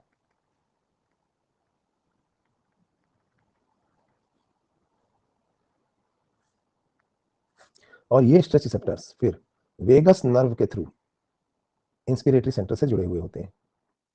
सभी स्ट्रेच रिसेप्टर्स खींचने से के लिए सेंसिटिव है और वेगस नर्व के थ्रू ये इंस्पिरेटरी सेंटर से जुड़े हुए होते हैं। पर नॉर्मली ये ना स्ट्रेच रिसेप्टर ये खींचते नहीं है। क्यों नहीं खींचते हैं? क्योंकि नॉर्मली सिर्फ 500 ml एयर ही भरी होती है इस रेस्पिरेटरी ट्री में। तो 500 ml एयर इतनी कम होती है कि उसकी वजह से ये रेस्पिरेटरी ट्री जो है वो इतना नहीं फूलता है कि स्ट्रेच रिसेप्टर एक्टिवेट हो। तो नॉर्मली जो स्ट्रेच रिसेप्टर्स हैं ये इनएक्टिव पड़े रहते हैं सारे, और इनका नॉर्मल ब्रीदिंग में कोई रोल नहीं होता। ठीक है, इनका नॉर्मल ब्रीदिंग में कोई रोल नहीं होता। नॉर्मली क्या होता है कि इंस्पिरेटरी सेंटर इंपल्स बनाता है, थोड़ी देर में न्यूमोटैक्सिक सेंटर से स्विच ऑफ कर देता है, तो इंस्पायरेशन कट हो जाता है, एक्सपायरेशन शुरू हो जाता है। तो नॉर्मल ब्रीदिंग तो इस तरह से चलती है। तो इन स्ट्रेच रिसेप्टर्स का नॉर्मल ब्रीदिंग में कोई रोल नहीं होता। ठीक, लेकिन अगर एक लिमिट से ज्यादा रेस्पिरेटरी ट्री खींचेगा तो ये एक्टिव हो सकते हैं, पर नॉर्मली ये एक्टिव नहीं होते और इनका नॉर्मली कोई काम नहीं होता। डन, समझ में आया? अब सुनिए क्या होता है। जैसे किसी गाड़ी का ब्रेक फेल हो जाए तो इमरजेंसी ब्रेक होनी चाहिए ना, वैसे ही कुछ। इसको आप ऐसे समझिए, जैसे सेरिब्रम यानी सेठ जी, ये आपका विश सेंटर है, इच्छा केंद्र। जो भी आप इच्छा करते हैं उसका सेंटर यही है। तो मान लीजिए कि सेरिब्रम यानी सेठ जी अगर ये डिसाइड कर ले कि आज मुझे आत्महत्या करनी है, मतलब मैं ये डिसाइड कर लूँ कि मैं आज अपने लंग्स में इतनी हवा भरूंगा, इतनी हवा भरूंगा कि मेरे एल्वेलाई फूट जाए और मैं मर जाऊं। मतलब मैंने डिसाइड किया है कि मैं अपने लंग्स के अंदर हवा भरता जाऊंगा इंस्पायरेशन करके, हवा भरता जाऊंगा जब तक कि मेरे एल्वेलाई फूट ना जाए और मैं मर ना जाऊं। क्या मैं ऐसा कर पाऊंगा? अगर मैं सोच लूं कि अपने एल्वेलाई फोड़ लूंगा तो पता क्या होगा, जब मैं इंस्पायरेशन शुरू करूंगा ना तो अंदर हवा भरूंगा, तो मैं हवा खींचता जाऊंगा, अंदर खींचता जाऊंगा, फिर पता क्या होगा, एक लिमिट के बाद मेरी इच्छा तो अभी भी होगी कि मैं और हवा अंदर खींचूं और अपने एल्वेलाई फोड़ लूं, लेकिन ऐसा हो नहीं पाएगा। अचानक से क्या होगा, इच्छा तो अभी भी है कि हवा अंदर जाए, लेकिन एकदम से ना सारी हवा बाहर निकल जाएगी।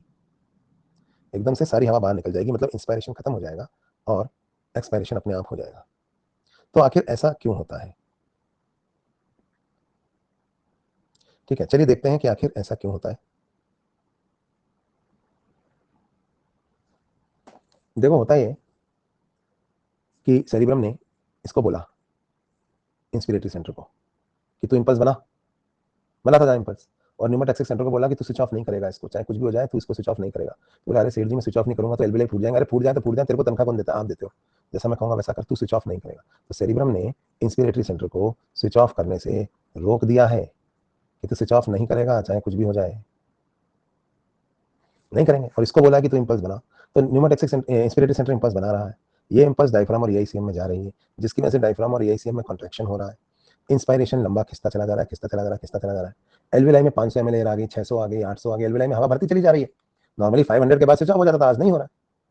तो एलवीलाई में हवा भरती चली, एलवीलाई फूलते जा रहे, फूलते जा रहे। ये सभी एलवीलाई आपस में बात कर रहे हैं, अरे भाई आज तो यार क्या हो रहा है, अपने अंदर हवा आती जा रही है, स्विच ऑफ ही नहीं हो रहा इंस्पायरेशन, एलवीलाई फूलते जा रहे हैं। तो एलवीलाई इसको बोलते हैं न्यूमोटैक्सिक सेंटर को, ओए स्विच ऑफ कर। तो न्यूमोटैक्सिक सेंटर कहता है, नहीं मैं स्विच ऑफ नहीं करूंगा, हमारे सेठ जी ने मना किया है। अबे स्विच ऑफ कर, नहीं तो हम फूट जाएंगे। तो न्यूमोटैक्सिक सेंटर कहता है, नहीं फूट जाओ, मैं तो नहीं करूंगा स्विच ऑफ, हमारे सेठ जी ने मना किया। तो एलवीलाई कहता है, हमें पता था एक दिन ये सेठ यानी सेरेब्रम हमें ऐसे ही धोखा देगा और हमें फोड़ देगा, इसलिए हमने अपना प्लान बी, बैकअप प्लान बना रखा था। तो अभी सेरेब्रम इसको अभी भी कह रहा है तू स्विच ऑफ नहीं करेगा, और ये इंस्पायरेशन करे जा रहा है, इंस्पायरेशन हो जा रहा है।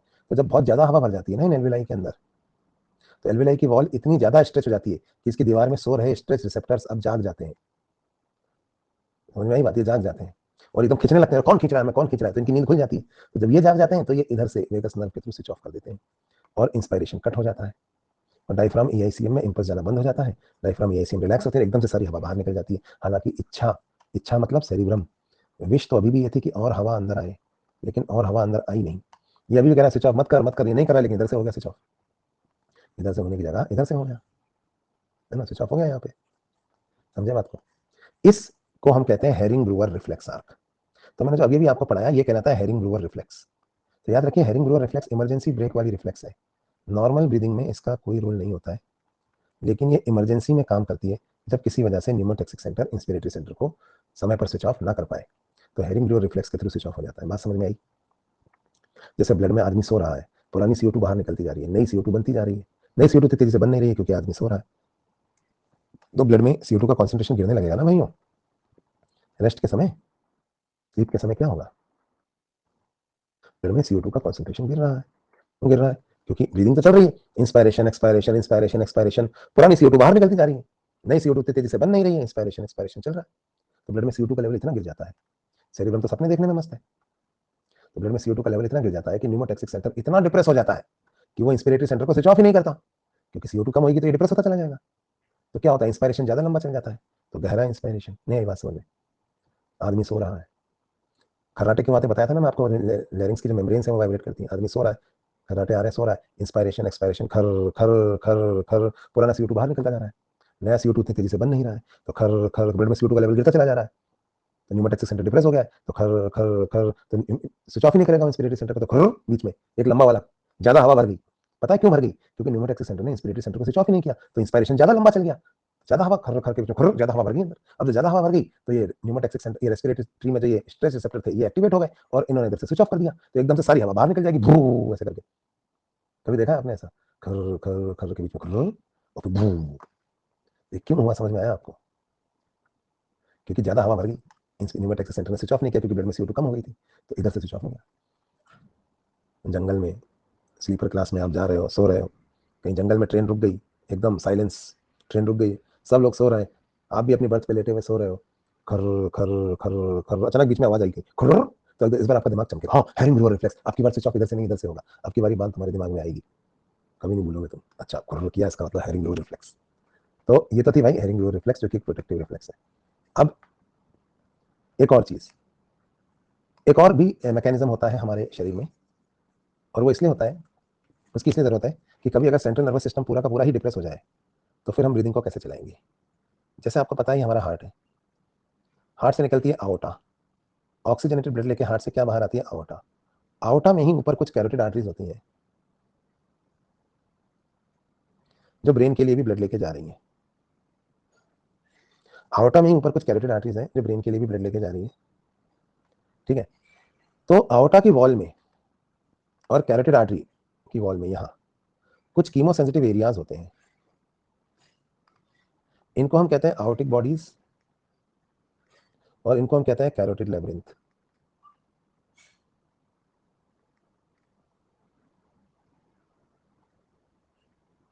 ठीक है, आउटिक बॉडीज और कैरोटिड लेब्रिंथ, ये ना ये सेंसिटिव होते हैं किसके लिए, CO2 और H+ के कॉन्सेंट्रेशन के लिए। अब आपको ये तो पता है ना कि ऑक्सीजनेटेड ब्लड लंग्स में कहां आता है, लेफ्ट एट्रियम में आता है। तो अगर दोस्तों from lungs oxygenated blood left atrium में आता है, यहां से ये कहां जाता है, लेफ्ट वेंट्रिकल में, जहां से ये आउटा में जाता है। तो एक बात बताओ, अगर लंग्स कामचोरी कर रहे हो, यानी ढंग से काम नहीं कर रहे हो क्योंकि ब्रीदिंग का रेट कम हो गया है ना, तो जो ब्लड लंग्स से यहाँ आ रहा है और यहाँ से यहाँ जाके यहाँ इस एरिया में आ रहा है, इसे तो आ रहा है ना ब्लड, यूँ, उस ब्लड में CO2 और H+ ज्यादा होगी या कम होगी? अगर लंग्स ढंग से काम नहीं कर रहे हैं, ब्रीदिंग का रेट कम है, तो ऑब्वियस बात है कि आउटिक बॉडीज, मतलब इस एरिया में आउटा में जो ब्लड आ रहा है उसमें CO2 और H+ जितना होना चाहिए उससे ज्यादा है। ये तो अच्छी बात नहीं है, क्योंकि यहाँ तो प्योर ब्लड आता है जिसमें CO2 और H+ कम होती है, जो लंग्स से आता है इसमें तो कम होनी चाहिए, इसमें ज्यादा है। तो इसका मतलब लंग्स काम चोरी कर रहे हैं, ढंग से काम नहीं कर रहे। तो जितना ज्यादा CO2 और H+ वाला ब्लड यहाँ आएगा आउटा में, आउटिक बॉडीज और कैरोटिड लेब्रिंथ में, ये आउटिक बॉडीज हैं ये, और ये कैरोटिड लेब्रिंथ, उल्टा लिख दिया मैंने यहाँ, है ना। तो ये आउटिक बॉडीज आउटा में, कैरोटिड लेब्रिंथ कैरोटिड आर्टरी में, तो ये उतना ज्यादा एक्टिवेट होंगे, ये उतना ज्यादा स्टिमुलेट होंगे क्योंकि ये सेंसिटिव है CO2 कॉन्सेंट्रेशन के लिए। और दोस्तों ये ना नर्व्स के थ्रू रेस्पिरेटरी सेंटर से जुड़े हुए हैं, ये आउटिक बॉडीज और कैरोटिड लेब्रिंथ जो है ये नर्व्स के थ्रू रेस्पिरेटरी सेंटर से जुड़े हुए हैं। तो आप कहेंगे इससे क्या होगा? इससे ये होता है कि मान लीजिए लंग्स काम चोरी कर रहे हैं और लंग्स में ज्यादा CO2 वाला ब्लड, लंग्स से ज्यादा CO2 वाला ब्लड यहाँ पहुंचता है या ज्यादा H+ वाला, तो ये एरिया एक्टिवेट हो जाता है और एक्टिवेट होकर ये रेस्पिरेटरी सेंटर को सूचना देता है रेस्पिरेटरी सेंटर को एक्टिवेट करता है कि तुम अपने इंपल्स बनाने की फ्रीक्वेंसी को बढ़ाओ या अपने ब्रीदिंग रेट को बढ़ाओ। लंग्स काम चोरी कर रहे हैं, ढंग से काम नहीं कर रहे हैं। तो जब ये रेस्पिरेटरी सेंटर को एक्टिवेट करता है तो ब्रीदिंग की रेट इंक्रीज हो जाती है यहाँ, और जब यहाँ ब्रीदिंग की रेट इंक्रीज हो जाती है तो ब्रीदिंग अगर ज़्यादा अच्छे से होने लगेगी तो CO यहाँ पर जो ब्लड आ रहा है लंग्स से यहाँ, उसमें CO2 और H+ का कॉन्सेंट्रेशन कम हो जाएगा ना। तो जब अब लंग्स से आने वाले ब्लड, लंग्स से जो आउटर ब्लड आ रहा है उसमें CO2 और H+ का कॉन्सेंट्रेशन अगर कम हो जाएगा ना, तो फिर ये इस एरिया को स्टिमुलेट करना बंद कर देगा कि चलो अब ठीक है, अब लंग्स ठीक से काम कर रहे हैं तो ब्रीदिंग की रेट को और ज़्यादा बढ़ाने की ज़रूरत नहीं है। समझ में आई बात? तो इस तरीके से ये काम करता है। अब आप कहोगे इस एक्सटर्नल रेगुलेशन की जरूरत क्या है सर जी, काम अंदर ठीक से चल ही तो रहा था, इसकी जरूरत क्या है? मैं बताता हूँ इसकी जरूरत क्या है। इसको एक एग्जांपल से समझो। सपोज एक बहुत बड़ी बिल्डिंग है, एक टावर है, उसमें बिजली का जो पूरा इलेक्ट्रिक सर्किट है ना, वो बिल्डिंग के अंदर 3rd फ्लोर पर बना हुआ है पैनल, जहाँ पे पूरा इलेक्ट्रिक सर्किट है उस बिल्डिंग का। अचानक उस बिल्डिंग में आग लग गई, शॉर्ट सर्किट हो गया उस पैनल में और आग लग गई। तो अब अंदर घुसकर उस मेन स्विच को कौन बंद करेगा यार? एक मेन स्विच बाहर भी होना चाहिए, नहीं होना चाहिए, जहाँ से उस पैनल को ऑफ किया जा सके। या आप ऐसे समझ लो, एक बहुत बड़ी बिल्डिंग है, उस बिल्डिंग के अंदर फायर का जो स्विच है, जिसको फायर अलार्म, जिसको दबाते ही ना बिल्डिंग के अंदर पानी गिरने लगे, वो बिल्डिंग के अंदर है। लेकिन एक फायर स्विच बिल्डिंग के बाहर भी होना चाहिए। क्यों? अब बिल्डिंग में आग लग गई तो अंदर जाके फायर स्विच कौन दबाएगा? तो एक बाहर भी होना चाहिए ना, जहां से हम पानी चला सके। वैसे ही ये सब सेंट्रल नर्वस सिस्टम है दोस्तों। देखिए ये सेंट्रल नर्वस सिस्टम है, ब्रेन, मेडुला, पॉन्स, है ना, ये तो बाहर है ब्रेन के, ये तो पेरिफेरल नर्वस सिस्टम वाला हिस्सा हो गया। अब अगर आप कोई ऐसी दवा लो जो आपके सेंट्रल नर्वस सिस्टम को डिप्रेस करती हो, जैसे अल्कोहल, नार्कोटिक ड्रग्स, तो ये जो सेंट्रल नर्वस सिस्टम को डिप्रेस करने वाली दवाएं हैं, ये अगर सीएनएस को डिप्रेस कर देंगी तो आपका ब्रीदिंग रेट तो कम होता चला जाएगा और आपकी सांसें रुक जाएंगी। सिडेटिव कोई मेडिसिन हो तो, है ना। तब कोई ना कोई होना चाहिए ना जो सीएनएस डिप्रेस हो रहा है तो सीएनएस को जगाता रहे, जाग सो मत। मैं आपको क्या बताना चाहता हूँ, मैं आपको बताना चाहता हूँ कि हम लोग थोड़ा बहुत नशा कर लेते हैं तो मर क्यों नहीं जाते? अगर कोई आदमी थोड़ी सी शराब पी ले तो क्या वो मर जाएगा? क्या कोई आदमी एक बार गांजा फूंक ले तो वो मर जाएगा? नहीं। हाँ, इनकी ओवरडोज अगर वो ले लेता है, मतलब एक लिमिट से ज्यादा, तो सीएनएस इतना डिप्रेस हो जाता है कि उसको कोई जगा ही नहीं सकता, तो वो मर जाएगा। नॉर्मली थोड़ा बहुत नशा करने से लोग मर क्यों नहीं जाते? मर जाने चाहिए, क्योंकि जैसे ही नशा किया, शराब ने आपका सेंट्रल नर्वस सिस्टम डिप्रेस किया, पॉन्स, मेडुला सब डिप्रेस हो गए, तो ब्रीदिंग की रेट स्लो होते होते स्टॉप हो जानी चाहिए। लेकिन स्लो हो जाती है, लेकिन स्टॉप क्यों नहीं होती पता है? क्योंकि जब ये central nervous system, narcotic drug कोई भी है या अल्कोहल है, तो वो ब्लड में आया, उसने सीएनएस को डिप्रेस किया। जब आपका सेंट्रल नर्वस सिस्टम डिप्रेस होने लगता है तो इसकी वजह से ब्रीदिंग की रेट कम होने लगती है। जब ब्रीदिंग की रेट कम होने लगती है तो जो ब्लड यहाँ पहुंच रहा है लंग्स से, यहाँ यहाँ आउटिक बॉडी और कैरोटिड लेबिरिंथ में, उसमें CO2 और H+ नॉर्मल से ज्यादा हो जाता है। तो ये स्टिमुलेट हो, ये एरिया एक्टिवेट हो जाता है, इसको जगाता है, जाग, इंपल्स बना, जाग, ब्रीदिंग की रेट बढ़ा, जाग जाग। ये इसका दोस्त है जो बाहर है सीएनएस के, तो ये इसको जगा देता है, जिसकी वजह से ब्रीदिंग चलती रहती है और हम लोग मरते नहीं है। किसी के ना ब्रीदिंग ब्रीदिंग की अगर वो कम हो जाए ना एकदम से, किसी की ब्रीदिंग रुक जाए, कुछ हो जाए, तो यहाँ मसाज करते हैं गर्दन में, ये आपको एमबीबीएस में पढ़ाया जाएगा, क्योंकि यहाँ कैरोटिड आर्टरी होती है। इसको स्टिमुलेट करेंगे ना तो ये ब्रेन को स्टिमुलेट करता है, ये एरिया।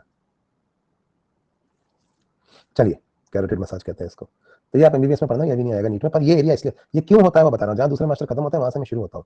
सब बताएंगे ये करता है ब्रीदिंग के रेट को रेगुलेट, पर मैं कहूँगा इसकी जरूरत क्या है और क्यों क्यों होना चाहिए इसको, मैंने वो बताया। तो इसलिए होता है ये एरिया, ठीक है। इसका फायदा बताता हूँ मैं आपको, फायदा बताऊँ।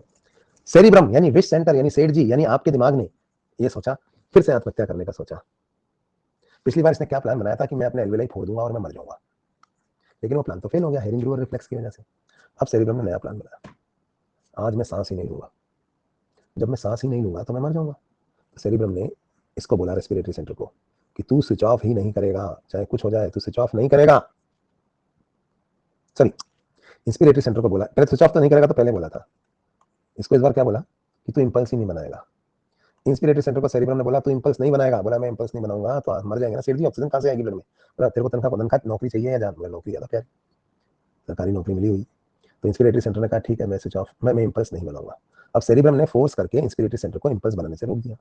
अब इंपल्स ही नहीं बन रही है तो डायफ्राम और एआईसीएम में कॉन्ट्रैक्शन ही नहीं हो रहा है, और जब डायफ्राम एआईसीएम में कॉन्ट्रैक्शन ही नहीं हो रहा है, ब्रीदिंग ही नहीं हो रही, ना हो ब्रीदिंग।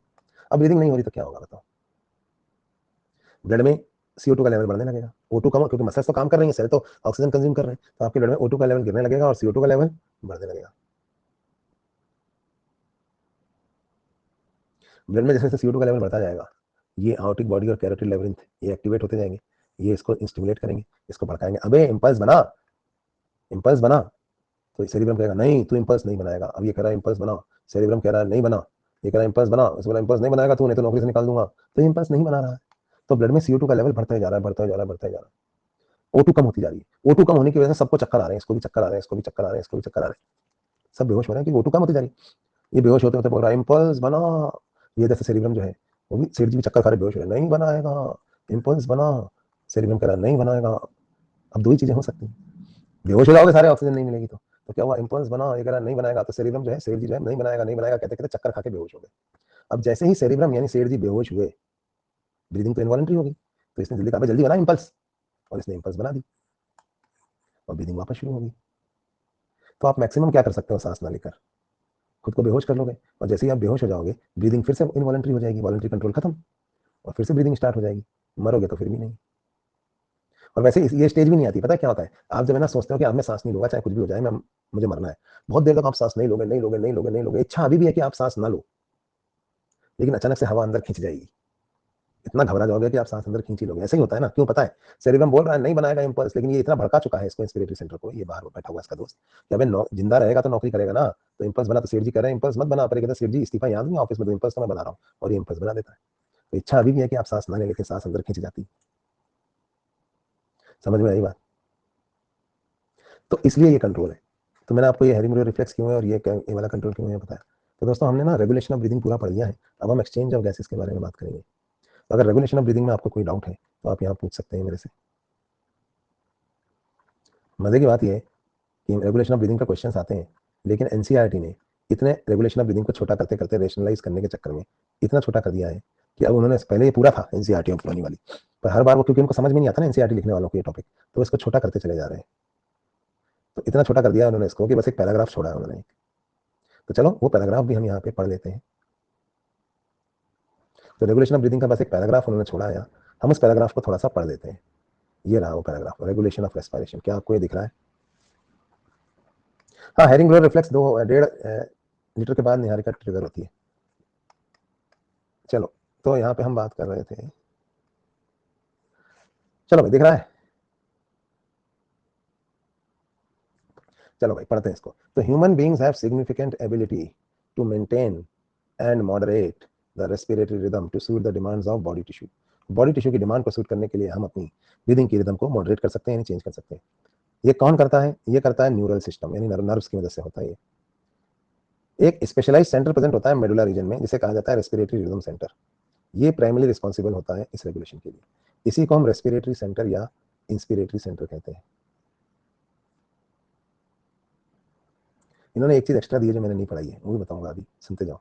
तो एक तो ये रेस्पिरेटरी सेंटर, इंस्पिरेटरी सेंटर है। फिर ये कहते हैं एक और सेंटर होता है जो पॉन्स रीजन में होता है, इसे न्यूमोटैक्सिक सेंटर कहते हैं, और ये रेस्पिरेटरी रिदम सेंटर यानी रेस्पिरेटरी सेंटर को स्विच ऑफ कर सकता है, तो ये है न्यूमोटैक्सिक सेंटर। फिर पॉन्स से आने वाले न्यूरल सिग्नल्स इंस्पायरेशन की ड्यूरेशन को रिड्यूस कर सकते हैं, जिसकी वजह से एक्सपायरेशन अपने आप रिड्यूस हो जाएगा, तो अगला इंस्पायरेशन जल्दी शुरू होगा, तो अगला एक्सपायरेशन भी जल्दी खत्म होगा। ठीक, इतना बता के इन्होंने खत्म कर दिया। फिर इसके बाद ये यहाँ पे लिखते हैं कि एक कीमो सेंसिटिव एरिया प्रेजेंट होता है adjacent to rhythm centre which is highly sensitive for carbon dioxide and H+। अब इसका इन्होंने कोई नाम नहीं दिया, पता है इसका नाम क्या है? इसका नाम है एपिन्यूस्टिक सेंटर। ये भी पॉन्स में ही होता है और इसे हम एपिन्यूस्टिक सेंटर कहते हैं। इन्होंने असल में क्या किया, पुरानी एनसीईआरटी से आधा काटा है आधा नहीं काटा है। तो ये एक और सेंटर होता है, इसका नाम मैंने आपको बता दिया। इसके अलावा इन्होंने फिर लिखा है कि अगर CO2 H+ ज्यादा हो जाता है ब्लड में, तो ये चीजें रिदम सेंटर को सिग्नल देती हैं, जिसकी वजह से नेसेसरी एडजस्टमेंट हो जाता है रेस्पिरेटरी प्रोसेस में, जिसकी वजह से ये सब्सटेंसेस, फिर ब्रीदिंग रेट बढ़ जाती है, तो इन सब्सटेंसेस को हम बाहर निकाल सकते हैं। फिर उन्होंने वो एक और बात लिख दी यहाँ पे जो मैंने आपको बताई थी कि कुछ रिसेप्टर्स आयोटिक आर्क और कैरोटिड आर्टरी से भी एसोसिएटेड होते हैं, जो CO2 और H+ आयन के लिए सेंसिटिव होते हैं, और ये भी रिदम सेंटर को नेसेसरी सिग्नल भेजते हैं for remedial action. Remedial action मतलब इलाज वाला, कोई प्रॉब्लम आ गई है सीएनएस में, सीएनएस डिप्रेस हो रहा है, तो रेमेडियल एक्शन के लिए ये काम करते हैं। इन सेंटर्स का नाम इन्होंने नहीं लिखा है, पर ये भी मैं यहाँ लिख देता हूँ। ये थे आयोटिक बॉडीज और कैरोटिड लैबिरिंथ, कुछ भी नहीं लिखा है इन्होंने इनके बारे में। फिर लास्ट लाइन जो ये लिखते हैं कि ऑक्सीजन का कोई खास रोल होता नहीं है रेगुलेशन ऑफ रेस्पिरेटरी रिदम में, क्योंकि ऑक्सीजन के लिए रेस्पिरेटरी सेंटर इनसिग्निफिकेंट है। बस इतना सा लिख के इन्होंने इसको खत्म कर दिया, लेकिन क्वेश्चन इसके बाहर से आएगा। ठीक है, तो इसमें से इतनी एनसीईआरटी पढ़नी थी वो हमने पढ़ ली है। तो ये तो दोस्तों हमने यहाँ पे रेगुलेशन ऑफ ब्रीदिंग पढ़ा। अगली चीज जो मैं आपको पढ़ाऊंगा वो है एक्सचेंज ऑफ गैसेस। वो थोड़ा लंबा है, तो उससे पहले एक छोटी चीज पढ़ लेते हैं जिसे कहा जाता है स्पाइरोमेट्री। अगली क्लास में एक्सचेंज ऑफ गैसेस और एलवीएलआई के बारे में पढ़ेंगे। स्पायरोमीटर क्या होती है? स्पायरोमीटर एक इंस्ट्रूमेंट है, स्पायरोमीटर एक इंस्ट्रूमेंट है जो आपके लंग्स की एफिशिएंसी को कैलकुलेट करता है। कैसे करता है वो मैं बता रहा हूँ आपको। जैसे ये कोई आदमी है, हमारे पास एक सिलेंडर है यहाँ, इस सिलेंडर में मेजरमेंट के लिए हमने कितने ml, पूरा एक स्केल बना हुआ है इसमें।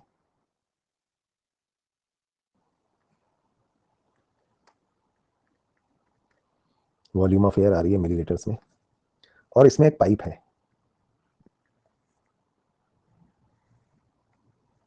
तो हम इस आदमी को बोलते हैं कि इस सिलेंडर के अंदर हवा फूको, ठीक है, एयर को ब्लो करो। कभी नॉर्मली ब्लो करो, कभी फोर्सफुली ब्लो करो, अलग अलग तरीके से हवा फुकवाते हैं इससे,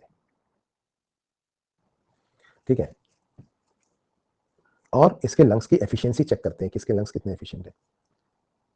तो और इनका ग्राफ बनाते हैं। कैसे बनाते हैं वो ग्राफ, ये देखिए। सपोज यहां पर मैं एक ग्राफ बनाऊं,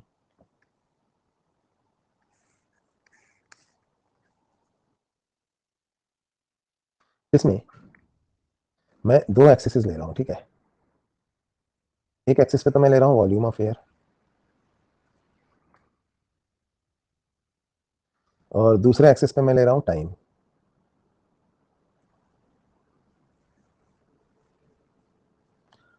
तो यहां पे मैंने इस एक्सिस पे लिया है वॉल्यूम ऑफ एयर, जो कि मैं मिलीलीटर्स में ले रहा हूं, और इस एक्सिस पे हमने लिया है टाइम।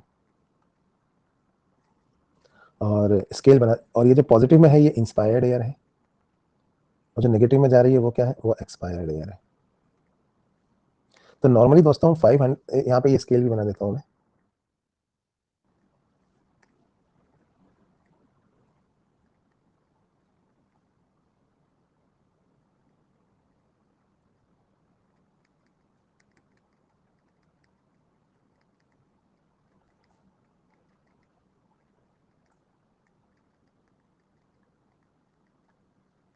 तो नॉर्मली इनवॉलेंटरली क्या होता है दोस्तों, नॉर्मली हम 500 ml एयर इनहेल करते हैं और 500 ml एयर एक्सहेल कर देते हैं। ये कहलाती है हमारी टाइडल वॉल्यूम।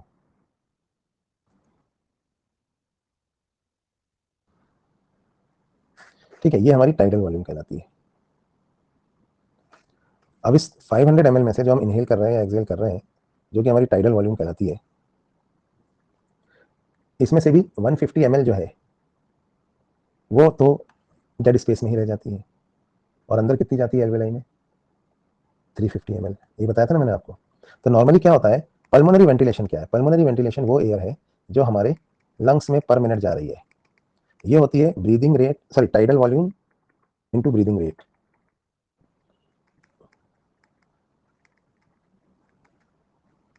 लेकिन उसमें से एल्वेलाई में जो एयर जाती है उसे हम कहते हैं एल्वियोलर वेंटिलेशन।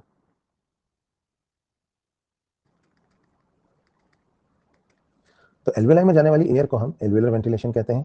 एल्वियोलर वेंटिलेशन कितना होता है, वो होता है इसमें से ना 150 ml कम कर दो, tidal volume minus 150 ml into breathing rate. समझ में आई बात।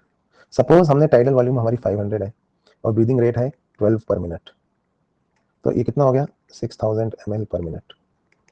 लेकिन यहाँ पे देखो आप, 350 इंटू 12 कितना हो, 350 हो गया ना, 150 ml माइनस करना पड़ेगा, तो ये हो गया 4200 ml पर मिनट। तो पल्मोनरी वेंटिलेशन से हमेशा एल्वियोलर वेंटिलेशन कम होता है। क्या ये बात समझ में आ रही है आपको? पल्मोनरी वेंटिलेशन से हमेशा एल्वियोलर वेंटिलेशन कम होता है। चलिए, तो ये होगी टाइडल वॉल्यूम। नॉर्मली 500 ml अंदर लेते हैं, 500 ml बाहर निकालते हैं। लेकिन दोस्तों नॉर्मली हम 500 ml अंदर जरूर लेते हैं, लेकिन अगर हम दम लगाए तो 500 ml के ऊपर से 3000 ml एक्स्ट्रा और अंदर खींच सकते हैं फोर्सफुली, जो कि हम नॉर्मली नहीं खींचते हैं। अगर हम दम लगाएंगे तो हम 500 ml के ऊपर से 3000 ml और एक्स्ट्रा खींच सकते हैं।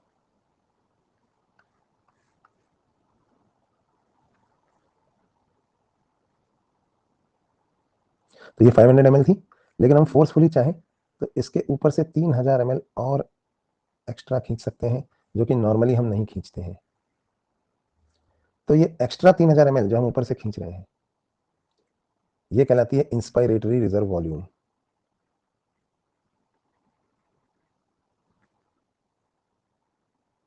यानी कि IRV। तो ये इंस्पायरेटरी रिजर्व वॉल्यूम कितनी होती है IRV? ये होती है 3000 ml। ये हम एक्स्ट्रा अंदर खींच सकते हैं, ठीक है, फोर्सफुली, नॉर्मली नहीं खींचते हैं पर एक्स्ट्रा खींच सकते हैं। इसी तरह से नॉर्मल एक्सपायरेशन के बाद एक बार हम हवा बाहर निकाल दें, तो नॉर्मल एक्सपायरेशन का, जैसे मैं नॉर्मल एक्सपायरेशन करता हूँ, अभी मेरे लंग्स में कुछ एयर है जिसको मैंने बाहर नहीं निकाला, लेकिन मैं चाहता तो फोर्सफुली बाहर निकाल सकता था, ये होती है करीब 1100 ml। तो नॉर्मल एक्सपायरेशन के बाद भी फोर्सफुली मैं करीब 1100 ml एयर और बाहर निकाल सकता हूँ। ये कहलाती है मेरी एक्सपायरेटरी रिजर्व वॉल्यूम, जो कि मैं नॉर्मली नहीं निकालता हूँ, लेकिन अगर मैं फोर्स करूंगा तो मैं इसको बाहर निकाल सकता हूँ। ये कितनी हुई? 1100 ml। ठीक है, तो नॉर्मल एक्सपायरेशन के बाद भी हम चाहे तो कुछ हवा बाहर निकाल सकते हैं। अच्छा, कुछ हवा ऐसी होती है जिसे हम कभी बाहर नहीं निकाल सकते, ये कहलाती है रेजिडुअल वॉल्यूम। चाहे हम कितनी भी ताकत लगा लें, लेकिन रेजिडुअल वॉल्यूम कभी भी हमारे लंग से बाहर नहीं निकल सकती। ऐसा क्यों होता है, इसके बारे में आपको मैं बताऊंगा जब हम एक्सचेंज ऑफ गैसेस और एल्विलाई का स्ट्रक्चर पढ़ेंगे। ये होती है करीब करीब 1200 ml। क्योंकि हमारे लंग्स के जो एल्विलाई है ना, पूरी तरह से कभी कोलैप्स नहीं होते। लंग्स कभी भी पूरी तरह से पापड़ नहीं बन सकते, पूरी तरह से दब नहीं सकते। तो कुछ हवा उनके अंदर रह जाती है, चाहे हम कितनी भी ताकत लगा लें। एक एडल्ट के अंदर ये 1200 ml एयर अंदर एल्विलाई में रह जाती है, ये बाहर नहीं निकल सकती। ये कहलाती है residual volume.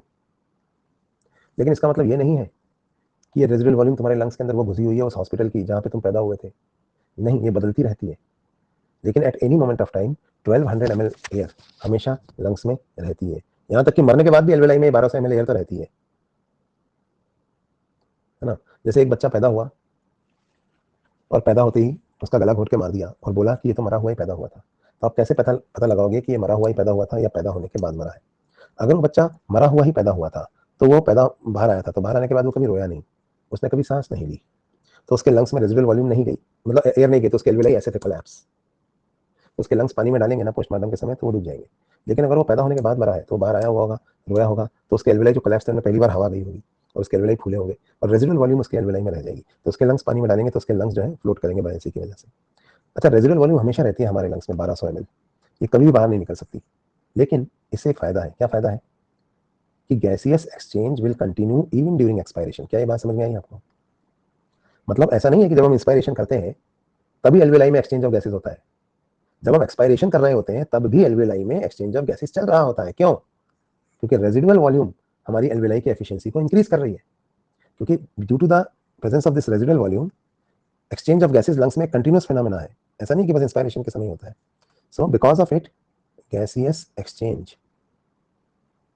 in lungs continues even during expiration। ये एक कंटिन्यूस प्रोसेस है और ऐसा होता है due to the presence of residual volume. ठीक है, तो ये हो गया इसके बारे में। तो ये तो कुछ वॉल्यूम्स हो गई। अब हम कुछ कैपेसिटीज के बारे में बात करते हैं। जैसे एक चीज होती है इंस्पायरेटरी कैपेसिटी। अगर देखा जाए कि हम अपने लंग्स में कितनी हवा घुसा सकते हैं पूरी ताकत लगा के नॉर्मल एक्सपायरेशन के बाद, तो देखो नॉर्मल एक्सपायरेशन के बाद पूरी ताकत से आप कितनी हवा अपने लंग्स में घुसा सकते हो, इतनी। मतलब ये इंस्पायरेटरी कैपेसिटी है कि आपने एक्सपायरेशन कर दिया नॉर्मल, अब आप हवा अंदर कितनी घुसा सकते हो। तो पहले आप क्या घुसाओगे नॉर्मल एक्सपायरेशन के बाद? Tidal volume. इसके बाद क्या घुसाओगे? Inspiratory reserve volume. तो ये आपकी इंस्पायरेटरी कैपेसिटी है। कितनी होती है ये होती है टाइडल वॉल्यूम प्लस IRV, यानी कि 3500 ml। समझ में आई? क्या इसकी डेफिनेशन क्या है? नॉर्मल एक्सपायरेशन के बाद यहाँ पे आ गए हम, अब पूरी ताकत से कितनी हवा अंदर खींच सकते हैं, ये इंस्पायरेटरी कैपेसिटी है। इसी तरह से नॉर्मल इंस्पायरेशन के बाद पूरी ताकत से जितनी हवा बाहर फूंक सकें वो हमारी एक्सपायरेटरी कैपेसिटी हो जाएगी। तो नॉर्मल एक्सपायरेशन के बाद, नॉर्मल इंस्पायरेशन के बाद पूरी ताकत से कितनी हवा बाहर निकाल सकते हैं, ये आपकी एक्सपायरेटरी कैपेसिटी है।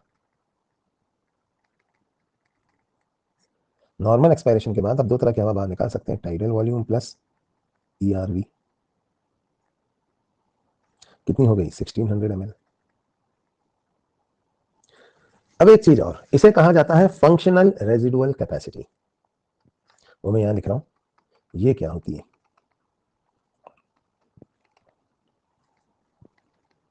इसमें होता रहता है एक्सचेंज इनवॉलेंटरी ब्रीदिंग के एक्सपायरेशन के दौरान भी। ये वो एयर है, amount of air that remains in lungs after normal expiration. तो नॉर्मल एक्सपायरेशन के बाद आपके लंग्स में दो तरह की एयर रह जाती है। एक जिसे आप फोर्सफुली बाहर निकाल सकते हो लेकिन नॉर्मली निकालते नहीं हो, यानी एक्सपायरेटरी रिजर्व वॉल्यूम। और एक जिसे आप कभी बाहर निकाल ही नहीं सकते, यानी रेजिडुअल वॉल्यूम। तो फंक्शनल रेजिडुअल कैपेसिटी कितनी होती है? करीब करीब 2300 ml। ये होती है हमारी फंक्शनल रेजिडुअल कैपेसिटी। ठीक है, so this is our functional residual capacity around 2300 ml।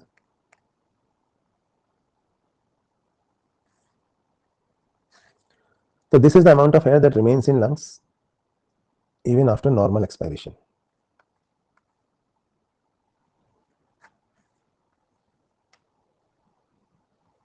अब एक होती है वाइटल कैपेसिटी। ये ना लंग्स की एफिशिएंसी डिटरमाइन करती है कि आपके लंग्स में कितनी दम है। अगर मैं एक आदमी को बोलूं कि मैं तुम्हें गुब्बारा दूंगा, तुम उसमें जितनी हवा फूंक सकते हो फूंक देना, तो आदमी कहेगा रुको रुको अभी नहीं, पहले मेरे को अपने फेफड़ों में जितनी हवा भर सकता हूँ भर लेने दो। तो पूरी ताकत से अपने लंग्स में जितनी हवा भर सकता है भर लेगा और उसके बाद फिर उसको गुब्बारे के अंदर फूकेगा। ये उसकी वाइटल कैपेसिटी है। तो देखिए वो क्या क्या फूकेगा। सबसे पहले तो जितनी हवा अंदर भर सकता है भर लेगा, यानी यहाँ तक चला जाएगा। ये उसकी टोटल लंग कैपेसिटी है। अब वो बाहर फूकना शुरू करेगा, तो बाहर क्या क्या फूकेगा वो? मतलब व्हाट इज वाइटल कैपेसिटी? इसका एक डेफिनेशन तो ये हुआ, maximum amount of air that can be exhaled after maximum inspiration। मतलब जितनी हवा अंदर फूंक सके फूक ले, उसको बाहर निकाले। तो पहले इसने क्या क्या अंदर फूका, फिर यहां तक भर लिया इसने अपने लंग्स का पूरा, अब बाहर फूक रहा है। पहले क्या फूकेगा? आईआरवी, फिर क्या फूकेगा? टीवी, टीवी एक बार गिन ली दोबारा नहीं गिनेगा, और फिर ईआरवी। तो आईआरवी, टीवी और ईआरवी है ना, क्या होगी? Inspiratory reserve volume plus tidal volume plus expiratory reserve volume. कितनी होगी ये हो जाएगी 3000 प्लस 500 प्लस 1100, यानी कि 4600 ml। ये होती है हमारी वाइटल कैपेसिटी। वाइटल कैपेसिटी क्या दिखाती है? It signifies the efficiency of lungs, कि आपके लंग्स जो है वो कितने एफिशिएंट है, यही तो दिखाती है। एक एथलीट की वाइटल कैपेसिटी एक इसमें से ज्यादा होगी। मतलब आपके लंग्स में कितनी दम है। कोविड हो गया, निमोनिया हो गया, कोविड में लंग्स में फाइब्रोसिस होगी, तो वाइटल कैपेसिटी कम हो जाएगी।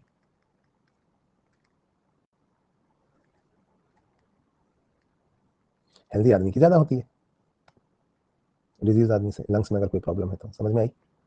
पर एनसीईआरटी ने एक मजेदार बात करी, उसने वाइटल कैपेसिटी की डेफिनेशन उल्टी लिख दी, जो कि गलत नहीं है। उन्होंने कहा पूरी ताकत से हवा अंदर खींच लेने के बाद जितनी हवा बाहर फूंक सकते हैं वो वाइटल कैपेसिटी है। तो एक तरीका और ऐसे नापने का, उल्टा नापो। कितनी हवा अंदर खींच सकते हो, पूरी हवा बाहर निकालने के बाद maximum amount of air that can be inhaled. पता नहीं इन्होंने एक नया नए निकाल दिया definition, that can be inhaled after maximum expiration. है बेवकूफ है, पर बना दी इन्होंने डेफिनेशन। सही तो ऊपर वाली है। मतलब आप जितनी हवा बाहर फूंक सकते हो फूंक दो, देखो यहां तक निकल जाओ बाहर, जितना फूंक सकते हो फूंक दो। अब आप जितनी अंदर ले सकते हो ना, वो आपकी वाइटल कैपेसिटी है। तो अंदर क्या ले सकते हो? पहले एक्सपायरेटरी रिजर्व वॉल्यूम खींचोगे, फिर टाइडल वॉल्यूम, फिर आईआरवी, तो ये वाइटल कैपेसिटी आ जाएगी इसमें। समझ में आई बात? नहीं आई? रेजिडुअल वॉल्यूम तो पहले से ही अंदर थी, वो थोड़ी खींचनी पड़ेगी। तो बात तो यही है, चाहे आप इसको ऐसे देखो चाहे ऐसे देखो। तो इन्होंने एक उल्टी डेफिनेशन और लिख दी है इसकी। तो ये है वाइटल कैपेसिटी। अब finally total lung capacity, lungs की टोटल कैपेसिटी कैसे नापी जाती है? अभी थोड़ी देर पहले इस आदमी ने अपने लंग्स को पूरा भर लिया था, वही तो इसकी टोटल लंग कैपेसिटी थी। फिर सब कुछ फूंक दिया। क्या फूंक दिया? Vital capacity. क्या नहीं फूंक पाया? Residual volume. तो टोटल लंग कैपेसिटी क्या होगी? Vital capacity plus residual volume, या 4600 प्लस 1200। तो ये हो गई हमारी टोटल लंग कैपेसिटी। ये अलग अलग तरह से, इस तरह से ये दी होती है। तो मैंने अलग अलग फार्मूलाज आपको यहाँ पे बताए, अलग अलग कैपेसिटीज बताई। अगर दो चीजों की वैल्यू दी होगी तो क्या आप तीसरा फाइंड कर सकते हैं? भाई दो चीजों की वैल्यू दी होगी और तीसरा आपको फाइंड करना होगा, है ना। तो कुछ तो डायरेक्टली नापी जा सकती है कुछ वैल्यूज, और जो डायरेक्टली नहीं नापी जा सकती वो इनडायरेक्टली नापी जाती है। इनडायरेक्टली नापने से मेरा मतलब था कि दो वैल्यूज दी होंगी तो इसमें से वो सब्ट्रैक्ट कर दो तो दूसरी वाली वैल्यू आ जाएगी। तो इस तरह से इनको हम नापते हैं, और इनको स्पायरोमीटर नाम के इंस्ट्रूमेंट में नापते हैं। तो क्योंकि इसको स्पायरोमीटर नाम के इंस्ट्रूमेंट में नापते हैं, इसलिए इन्हें कहा जाता है स्पायरोमेट्री। तो ये यहाँ पे उसी ग्राफ को दिया हुआ है आपके मॉड्यूल में। तो ये आपका स्पायरोमेट्री का ग्राफ है और ये अलग अलग किस्म की कैपेसिटी है, inspiratory capacity, residual volume, functional residual capacity, ये सब यहाँ पे दी हुई है। ठीक है, तो ये तो इसके बारे में बात हो गई, ये सब पढ़ दिया मैंने, tidal volume, IRV, ERV, residual volume. कुछ चीजें डायरेक्टली नापी जाती हैं और कुछ चीजें इनडायरेक्टली। तो अगर 2 की वैल्यू दी होगी तो आप तीसरे की वैल्यू निकाल सकते हो, निकाल सकते हो कि नहीं निकाल सकते हो। तो स्पायरोमीटर एक इंस्ट्रूमेंट है जिसमें हवा बाहर फूकी जाती है, ऐसे ना। तो जो इसमें आप नाप सकते हो वो तो डायरेक्टली नाप लोगे, और जिसमें नहीं फूक सकते वो आप इनडायरेक्टली नापनी पड़ेगी आपको इसमें, मतलब सब्ट्रैक्ट करके। तो 2 की वैल्यू दी होगी, तीसरी निकालनी होगी। तो चलो एक क्वेश्चन कर दो आप,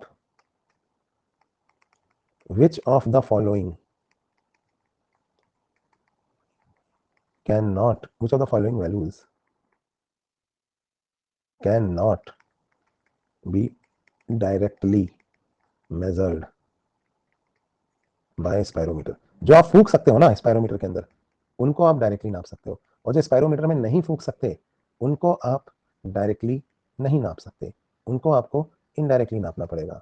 तो आप मुझे बताओ, रेजिडुअल वॉल्यूम, IRV, IC, इसमें से कौन सी डायरेक्टली नहीं नापी जा सकती? पोल में बताओ कौन सी इसमें से डायरेक्टली नहीं नापी जा सकती।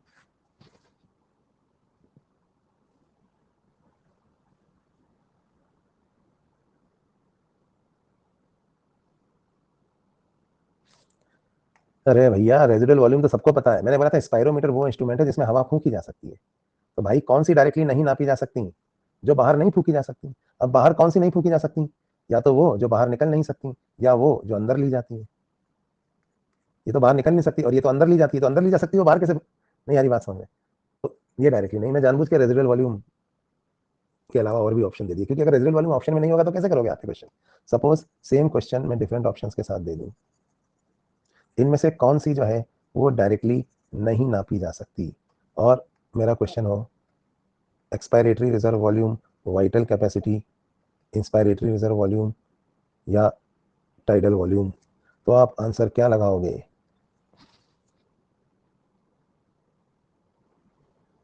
अभी भी सिर्फ 76%। कुछ बच्चे तो अपनी दुनिया में रहते हैं ऑनलाइन क्लास में, पता नहीं क्या कर रहे हैं, माँ बाप को दिखाने के लिए क्या लैपटॉप के आगे बैठे हैं, दिमाग भी चला रहे हैं कि नहीं। अरे बोला ना, जो अंदर फूकी जाती है या बाहर नहीं निकाली जा सकती वो डायरेक्टली नहीं नापी जा सकती, जो बाहर फूक सकते हैं वही तो डायरेक्टली नापेंगे यार, समझे ना। अभी नहीं समझे तो भैया फिर तो आपको लिपस्टिक वाले सर ही समझाएंगे। इमोशन डालो, इमोशन, सबसे कुछ नहीं होगा, you need more emotions. Vital capacity तो नाप सकते हैं ना आप, पूरी ताकत से हवा अंदर खींचने का, पूरी ताकत से जितनी हवा बाहर फूक सकते हो फूक दो सिलेंडर के अंदर, ये नाप लेंगे आपके इस गुब्बारे में कितनी आई, वही आपकी वाइटल कैपेसिटी है, यही तो है। तो 5 मिनट डाउट्स ले लेता हूँ, फिर मैं क्लास बंद करूंगा, जिसको डाउट नहीं है वो जा सकता है। अगले क्लास में हम एक्सचेंज ऑफ गैसेस पढ़ेंगे, आप पूरा पढ़ के आओ exchange of gases. Tonsil gland क्यों सिक्रीट होते हैं? अरे मेरे भाई, टॉन्सिल कोई